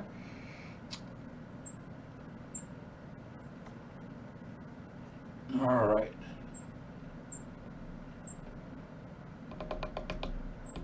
Again, let me scroll down through this a little bit. Dawn is asking, do you believe we have gone or will go through a time loop? No. No, I don't think so. Again, it relates to my answer to time travel. I don't think that we have gone through a time loop, and that may be relevant in terms of the discussion of CERN and the LHC. I don't think that time has been distorted and therefore creating a loop, or that we are going through a change in the timeline. That's not happening. I don't think the Mandela effect is a change in the timeline, to put one touch point on it. But as I said in yesterday's live stream, history repeats itself. Therefore, we are in a cycle. There is a loop to time in the linear progression of human existence. We live in a linear measurement of time as it progresses. But within that linear progression, there is a repetition of history. There's a repetition because people repeat their mistakes and they repeat their solutions. So when we talk about repeating history, we're talking about behavior traits that continue through that linear progression of the human race. And in our measurement of time being linear, it has a past and a future linear. God operating outside of time has a loop of the alpha and the omega. There is not a definitive starting and end point. There is, in God's time, a loop. It is an endless circle. It is beyond our ability with a human brain to understand what there was before the beginning of the universe, when God spoke everything into existence, when God said, "Let there be light." That's a starting point. So the question is, well, what existed before that? Well, that takes the mind of God to define and to answer that question. What was there before everything came into being that we experience as a human? That's in God's timeline. He is the I am. God has always been there. We can't understand that from a human mind perspective. We need to know the mind of God to answer that question. But there is a loop to it, in the sense of defining the loop, using that to define the outside of linear time that God exists in and that Jesus Christ exists in. We can call it as best we can as a human to describe that out of time as a loop, that it never ends. It is an infinite loop. It is a circle that continues to always be moving. Okay? All right, what else do we have? Okay, so Midge is asking, how will they present themselves? The Antichrist will find, sorry, the chat room's jumping. Where is it?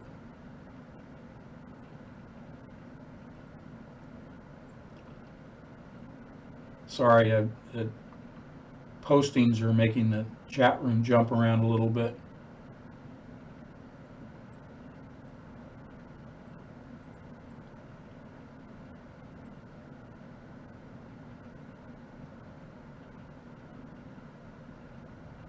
How will they present themselves? The Antichrist will find a fake peace treaty, but how does the fake alien agenda work with the Antichrist?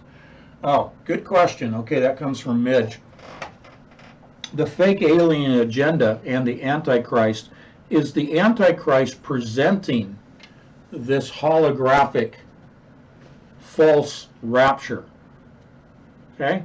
They're going to disclose the existence of UFOs through holographic projections. This is the whole Project Bluebeam discussion, but it's much more advanced than Project Bluebeam. But that's your touch point if you haven't heard of that.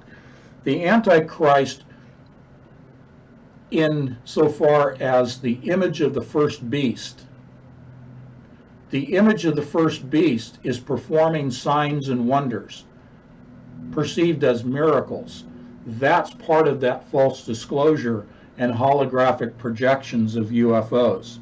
And the synthetic life forms that will be presented as our benevolent ancestors returning from the stars. The whole panspermia discussion is a subset of that as well. Okay? So it is the first beast that is performing signs and wonders that include the discussion of this UFO alien disclosure.